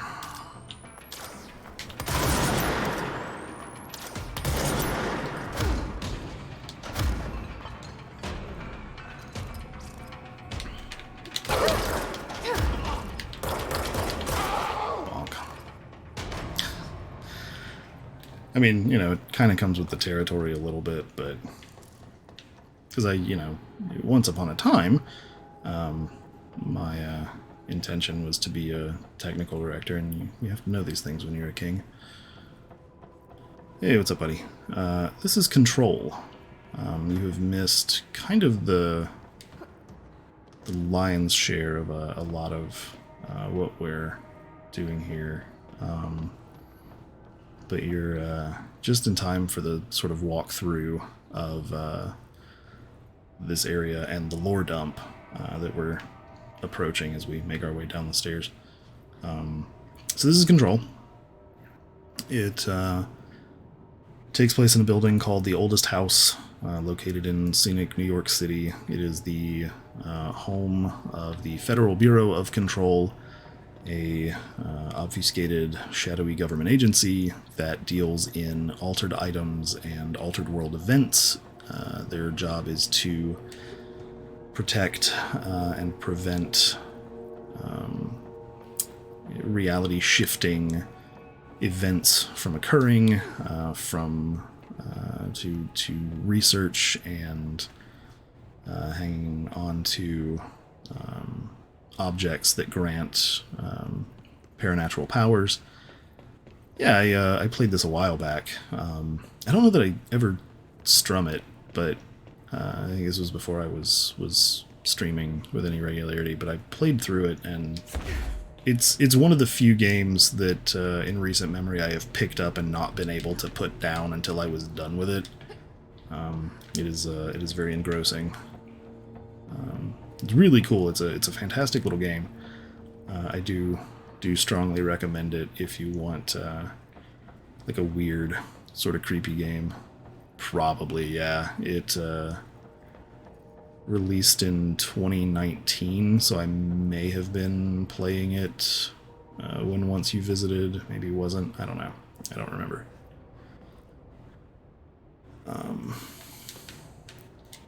Like it's still relatively new. 2018, 2019, 2019, I think. Right before the old Pandorino. So yeah, the Panopticon is set up, you know, in the way that Panopticons are philosophically and conceptually, as this giant structure of steel towers and cells that can all be monitored from one central location. Each floor kind of does something different in terms of specialty, but they all have these cells where you have recording equipment set up and these objects of power, these not objects of power, those are technically different, the altered items that the Bureau finds and collects and keeps in storage. Objects of power are things that grant you abilities that you can kind of attune to, that give you like dashing abilities and levitation powers and the ability to pick shit up and throw it with your mind. Those are objects of power. Altered items are items that for whatever reason have some kind of reality warping resonance that sort of subconsciously attaches to human beings' brains, and we cannot... The explanation given by Zachariah Trench, the former director of the Federal Bureau of Control, the explanation that he gives is that we can't stop thinking about them, and so they maintain power. And so the Panopticon was set up... Oh, god damn it, that's right, this is this room. The Panopticon is set up so that somebody can always be watching and studying these things and learning more about them and researching them and trying to find some way to either control them or to prevent them from causing harm or what have you. Hey, why don't you fuck off, bud? Yeah, the concept of control and the concept of surveillance are both pretty core, ironically, to control. Yeah, there's a lot of title dropping that happens when you're discussing this game, kind of by intention, I guess.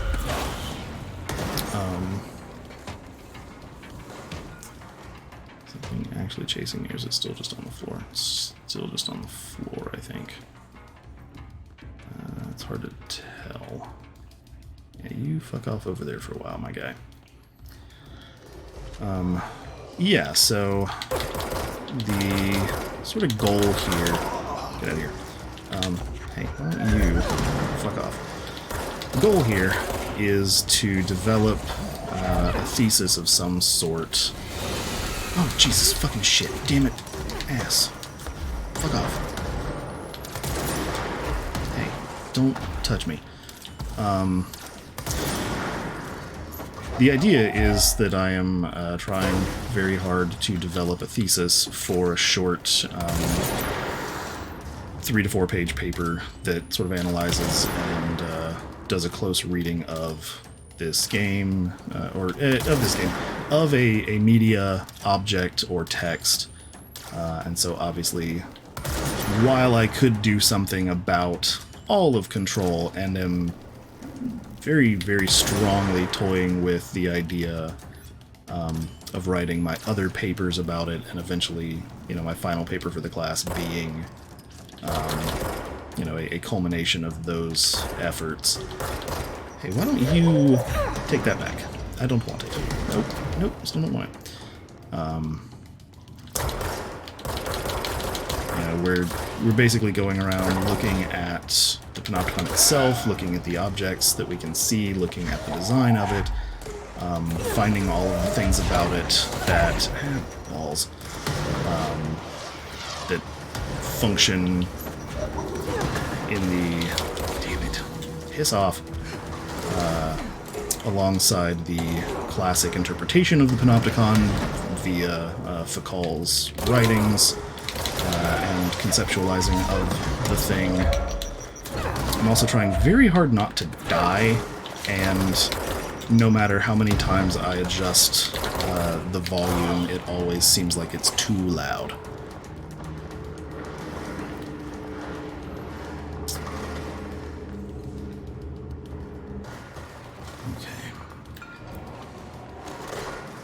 I just need this thing to fuck off and leave me alone, whilst I go through the archives and pick up all the goodies. Panopticon methods proposal, that will be useful later. Probably. Yeah, the idea is basically to come in here, look at all of it,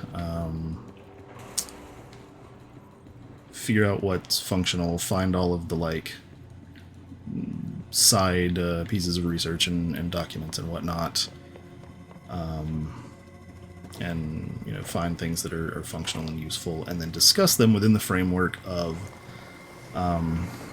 surveillance cinema, which is a concept put forth by Catherine Zimmer in a big-ass book that she wrote that analyzes the history of cinema and surveillance and how they have grown sort of hand in hand. Cinema has always been connected to concepts of surveillance, and looking at what she's talking about and her sort of conceptual framework and applying it to the way that the game presents a surveillant-focused narrative to us, but in a different format than just cinema. Now we're going to watch a creepy video.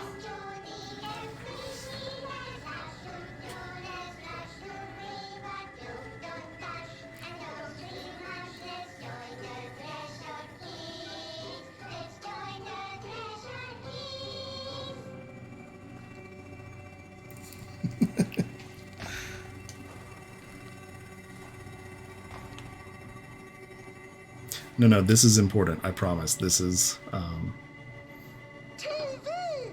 Let's watch Donkeys in Space! It's not safe. But Star Captain Eagle! Can I poke it with a stick? Okay.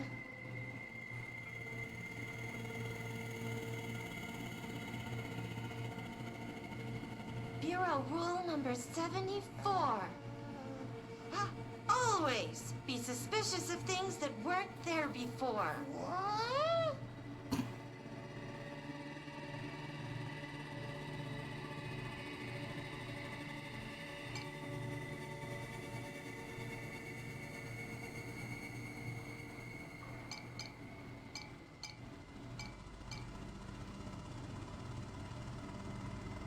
Looks safe to me. Donkeys in space! Wait! It's not even plugged in!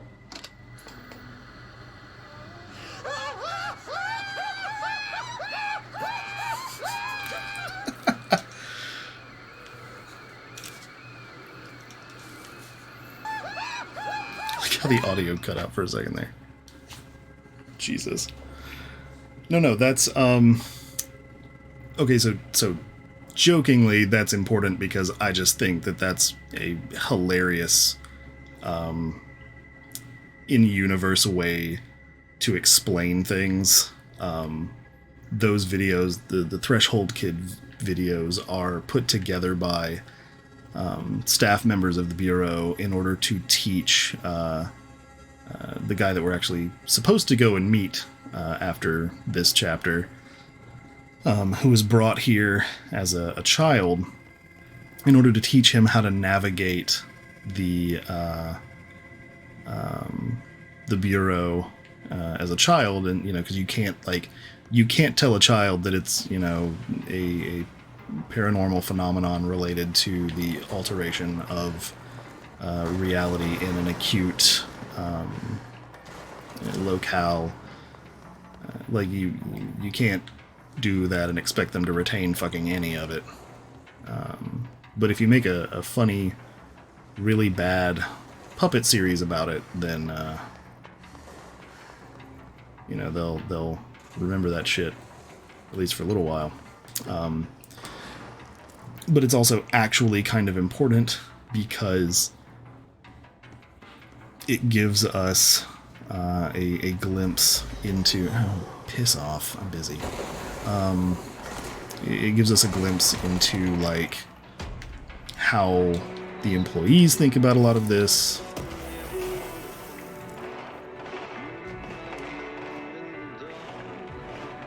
I don't know what that is. But also, it is a really, really powerful narrative parallel to children's television programming from the, like, 60s, with all of that, like, weird puppet shit that they used to do. Things like Stingray, things like Thunderbirds.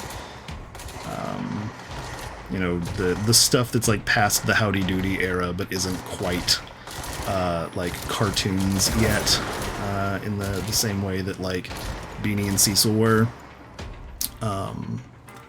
Like, you know, it's not that cartoons and animation didn't exist, but, you know, like, we had Popeye and we had, you know, Mickey Mouse shit forever. But, you know, one of the more popular, like, in between, you know, being a child and being an adult forms of media,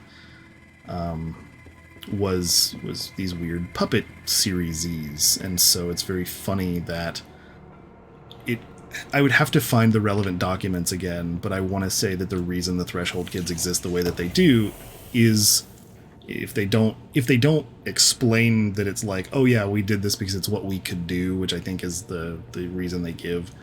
You know, we are not animators, we are not, you know, entertainment media specialists, we're fucking government agents, this is all we have the time and energy for. There's also one of the recurring themes, and we were just talking about it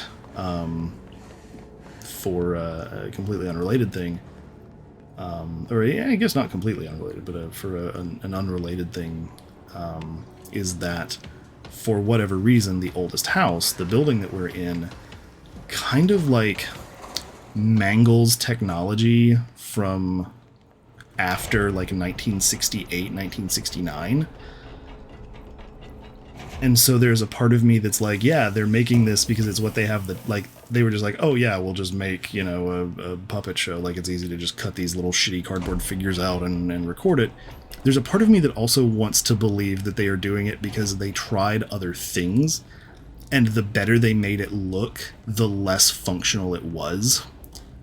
Like, you know, if they recorded something else that was a little bit more high production quality, it, like, fell the fuck apart. Fuck you.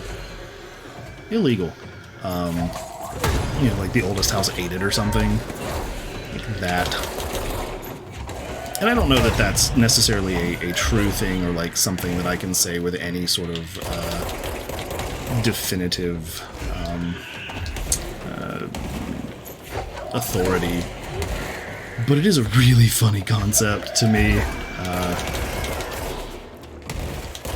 And I just sort of enjoy that.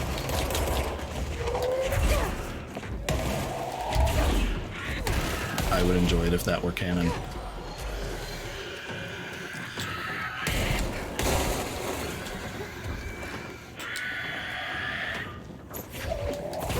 He needs to fuck off and leave me the hell alone.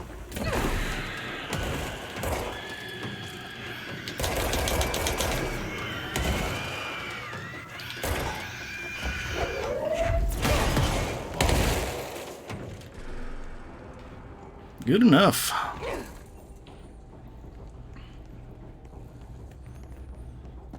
Like, they are super weird, super creepy fucking videos, don't get me wrong, but they're also really funny, and from an in-universe perspective, the idea that the oldest house was just like, no, you're going to teach this kid how to not be shitty through the worst possible means, because I think it's funny. Like, that's...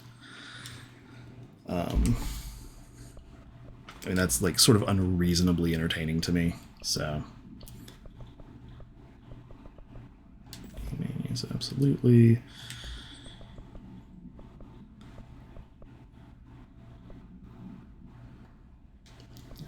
Okay, let's just break down some of these that I don't need or want. Because I don't ever use shatter. So, no, thank you. Charge and surge, no thanks. Spin, no thanks. Spin, no thanks. I don't understand why it's like sorting my inventory every time I fucking push something. That's getting irritating. Knock that the fuck off. Do that. Better one of these for you. Well, it's damage while aiming. 29% is more than 28%. Not that any of this actually matters, because I am... Oh, I see. It's because I'm hitting the wrong button. LOL. Go figure. No, it's just me being a dumbass. Go figure. I got so caught up thinking about the threshold kids that didn't realize I was pushing the wrong button. Ain't that just the way?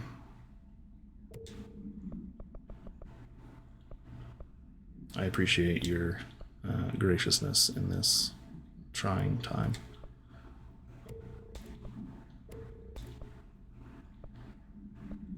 I put on the glasses because I thought they'd make me look smarter, but as it turns out,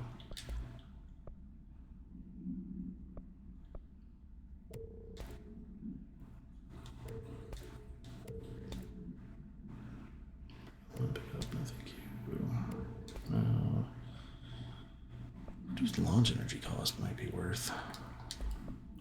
Energy recovery speed, no. Let's just break down everything.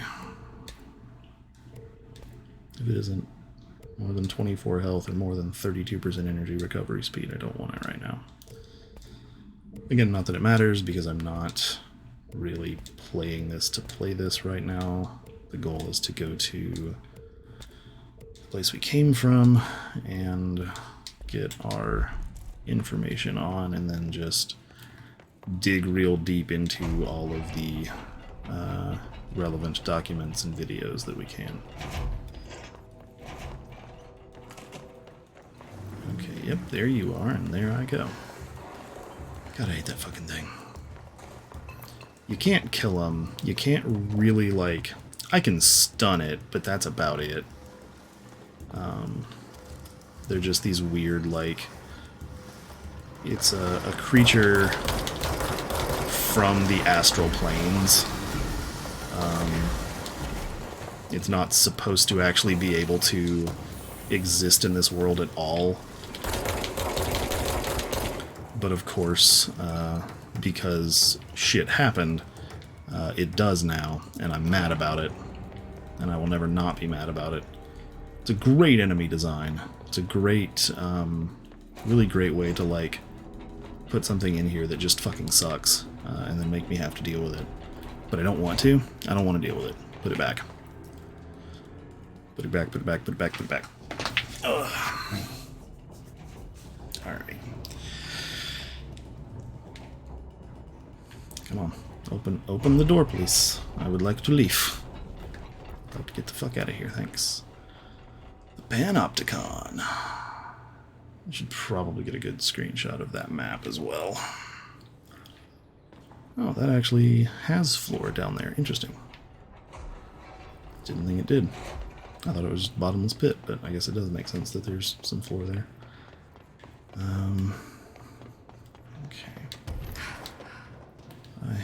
have successfully completed my objectives, so let's go talk to Fred. I keep wanting to call him Frank, and that's not right at all. I want him to be Frank Langston, and he's not. He's Frederick Langston, but that's neither here nor there, I guess.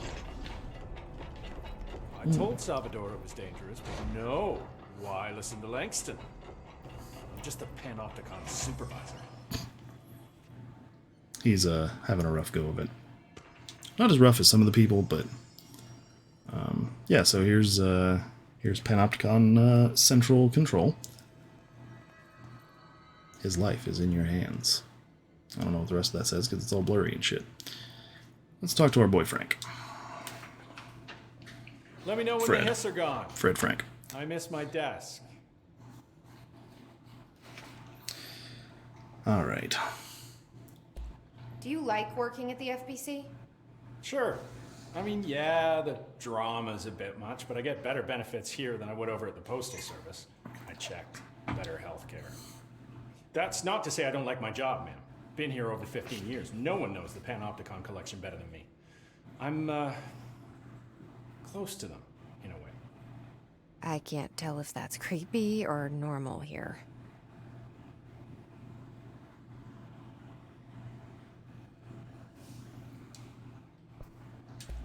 How do you keep the altered items under control? It depends on the item. Each one has different needs. Ritualistic touches go a long way. Singing to them. Did he say Flipping the singing? lights 3 times, that sort of thing. It's not superstition if it works. It's a great line. What's the difference between objects of power and altered items? Think of them like storms. Objects of power are like tropical cyclones or hurricanes for the uneducated. They're big, rare, and scary. Of course, directors can just bind the OOP and become the eye of the storm. Altered items are more like weird thunderstorms. Some may rain frogs, some may rain corn, but they all rain something. And how does the hiss factor into all that? It's changing them, making them aggressive. Now they're all raining, I don't know, knives. Knife rain. Nice metaphor. Did you work closely with Trench? Oh, he spent most of his time with Darling and all them. The inner circle. Not that I care. Trent certainly had his favorites. He did stop in occasionally to scowl and smoke. Did you know the Bureau has a no smoking policy? It does. Just not for Trench.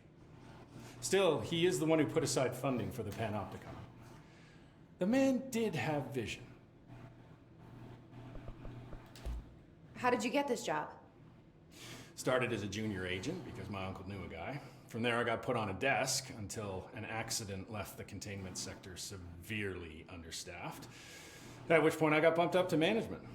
Put in a steady 8 hours a day for another 10 years and voila, supervisor. I just picked up a gun. Or a gun picked me. I'll see you later, Langston. I'll be here. I like Langston a lot. Always. So I'm gonna see if I can bump my display settings back up now that I'm not fighting with them.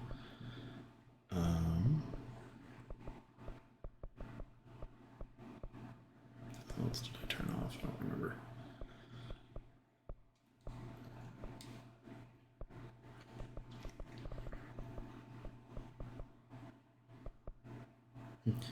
Ray tracing. No thanks. I'll deal with that some other time. Thanks.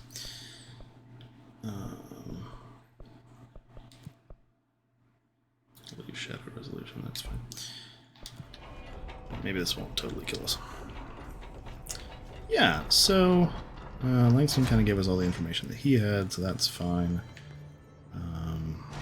So let's take. Oh, I keep hitting the wrong button.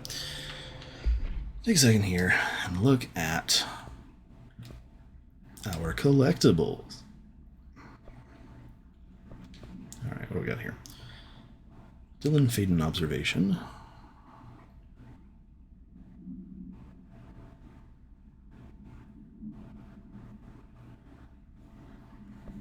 Mold autopsy, hell yeah. Panopticon containment procedures proposal. In this proposal, I'd like to explore the matter of containment policy. When an altered item enters the oldest house, we thoroughly investigate any possible combination of actions or words or material that would prevent the item from applying its altered effect.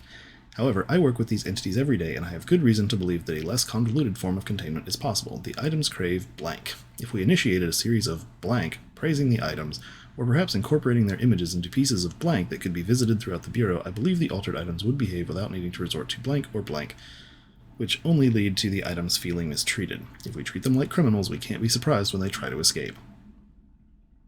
That's an interesting document, particularly in the context of the Panopticon being a prison, being set up like a prison, and being a surveillant mechanism. I wonder if he's right. Yeah, maybe this report wasn't heeded. Yeah, I mean, what he's... And obviously, like, it's hard to fucking tell because there are chunks of it that are redacted, which is real fucking annoying for doing a deep dive on this. But yeah, he's effectively saying, like, what if we set up shrines to them around the Bureau so that people can, look at them, visit them, see, heap praise upon them, and they will behave better. He's treating the altered items with a degree of sentience that, like the objects of power don't necessarily have... No, I guess they do. I don't know. It's hard to say, and I would need to do a more thorough playthrough of the game again to say for certain, but the altered items having sentience and so needing to be surveilled is kind of the crux of the Panopticon's existence, and his insistence that you could achieve the same calming effect not by surveilling them, but by uplifting them is, again, a very interesting piece of social commentary within the context of the Panopticon, both the location in Control and the Panopticon, the social philosophical concept. Salvador's ID.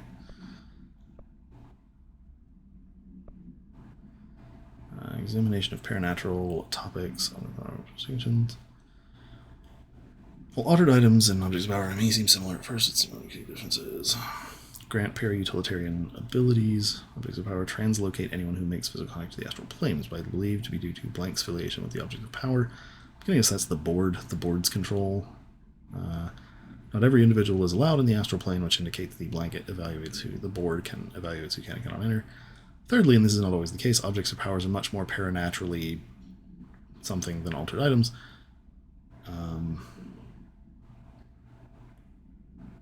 Interesting. I wish to God I could pull the redaction off all this shit.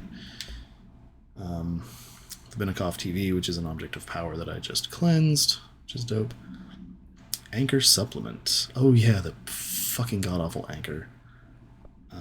Globe procedures. Okay, so here's one of the... We ran by it earlier. It's on the 4th floor, 5th floor.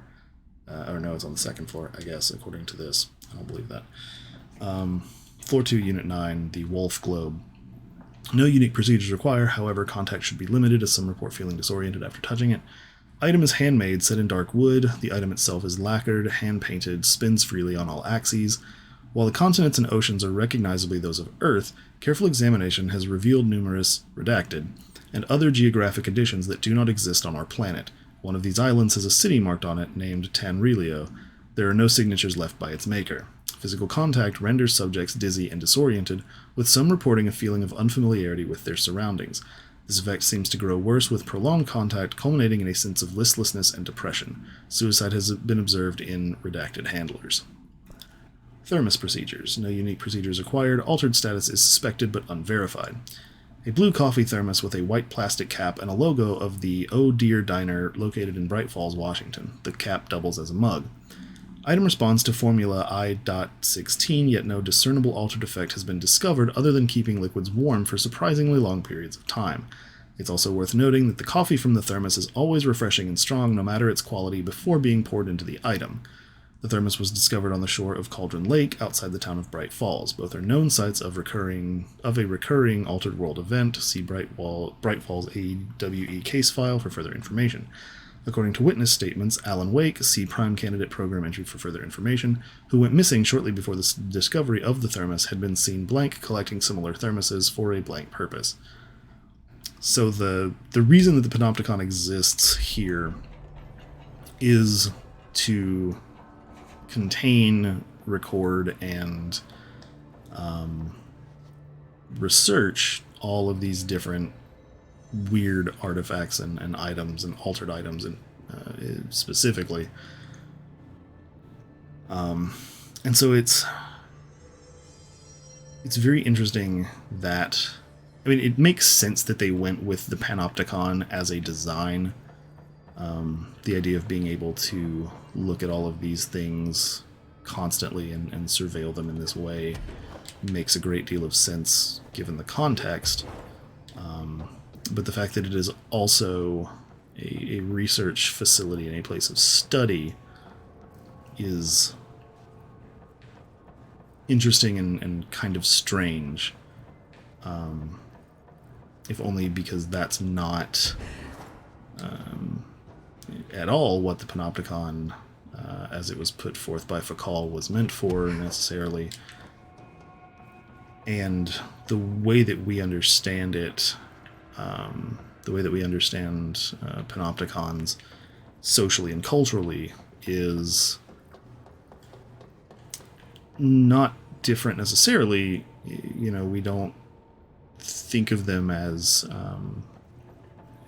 places of research necessarily, but the fact that if you take the idea that we live in a zone of mass mutual surveillance and sort of create a social and cultural global panopticon ourselves, that can then be very easily researched and studied by, you know, psychologists and by sociologists and what have you, it starts to get very interesting, very, you know, it makes sense why the Panopticon in Control would also be a place of research and a place of study and not just a place of containment. Fortified Unit 614. Ain't shit I can do over here. Unfortunate. Thought I found something cool.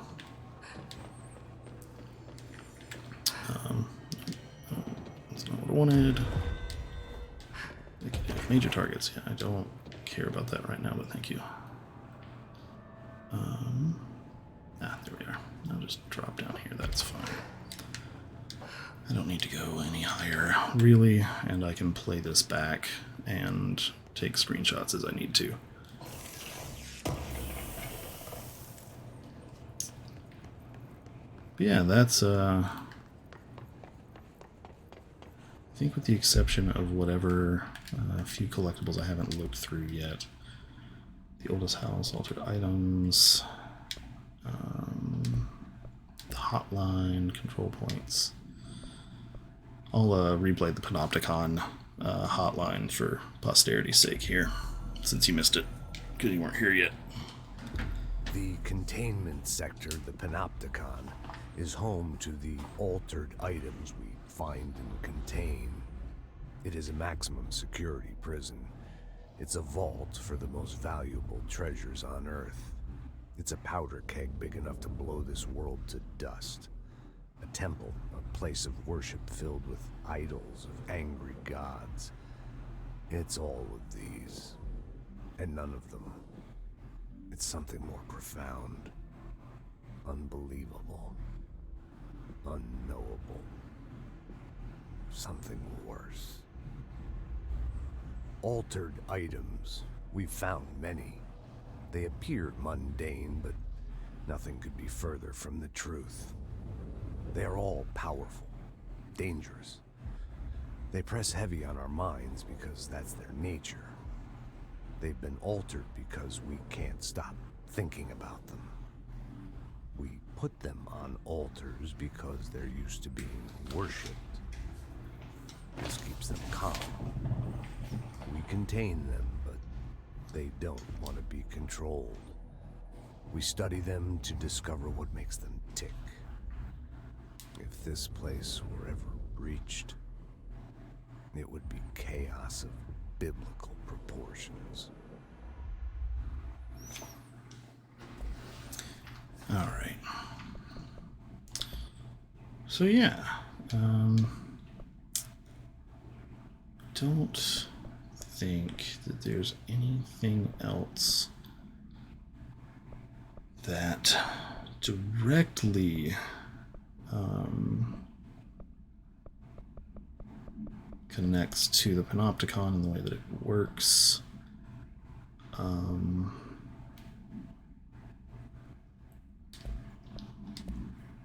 think pretty much that's it. Go through the altered items. Ah, yes, the plastic tree.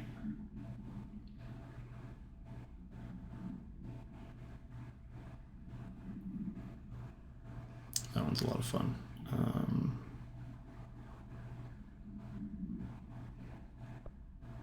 The rubber duck is a lot of fun.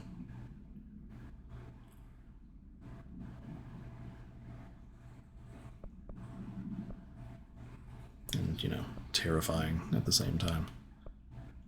Fucking duck. The swan boat. Boat's a lot of fun too.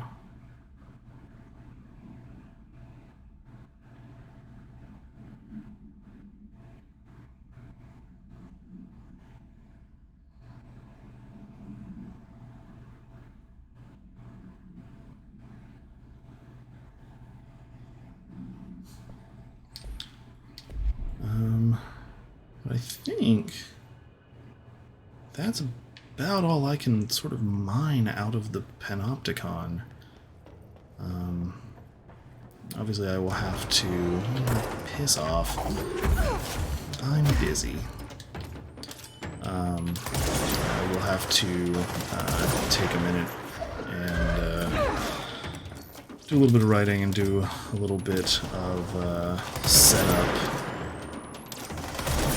to sort of develop my argument and my theses, and I will likely end up watching this this VOD back a couple of times. I may end up starting the chapter over and re-entering a couple of times, but I think I've just about mined this for everything I can mine it for at the moment, so if this asshole would kindly fuck off.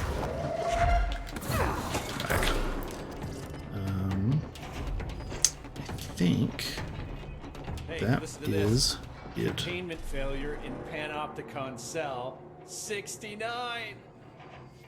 Get it? 69. I do not see what is humorous about an escaped paranatural entity originating from cell 69, sir. But you just said it. Come on, you guys. It's funny. Jesus Christ. Is he working with robots? Is that? Is this a good time to talk about hazard pay? I'm mad that I can't tell him about Philip. I'll see you later, Langston. I feel like I should be able to do that now. And I know that Jesse has like a one-track mind, but come on. Dude's still up there. Send one of them guards up there after him. Yeah, alright.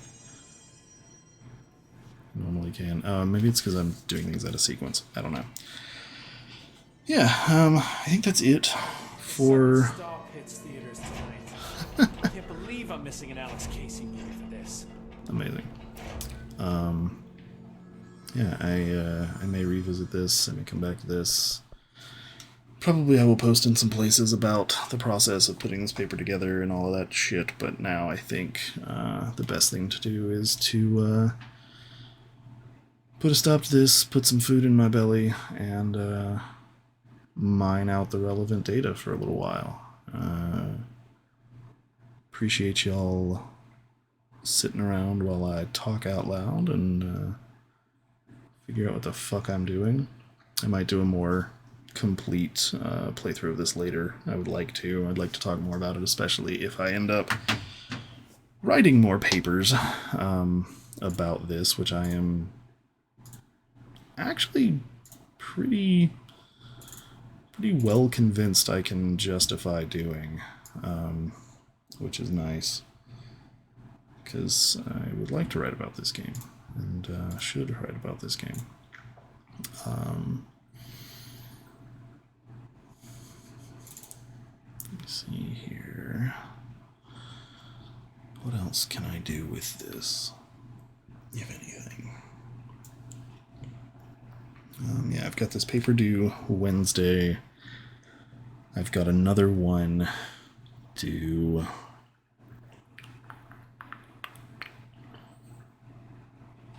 sometime. I've already done my presentation, which is unfortunate because now I really wish that I had done a close reading of this for that presentation, or as part of that presentation. I don't know that it would have met the standards for what was requested, but I don't know. Yeah, there's another paper due October 27th, and I don't know anything about that yet. And then the final paper due December 1st-ish. The rough draft due. So, we'll see. We'll see. But yeah, that's it for me tonight. I will catch y'all later, and if you're watching this back after the fact and think of anything clever or brilliant, or just want to talk more about it, please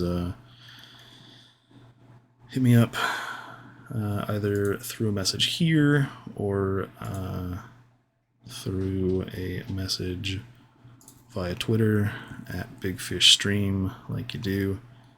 And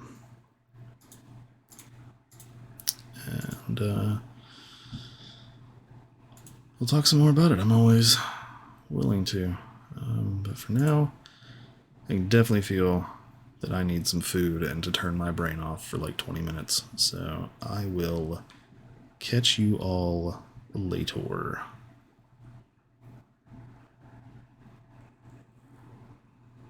Toodaloo.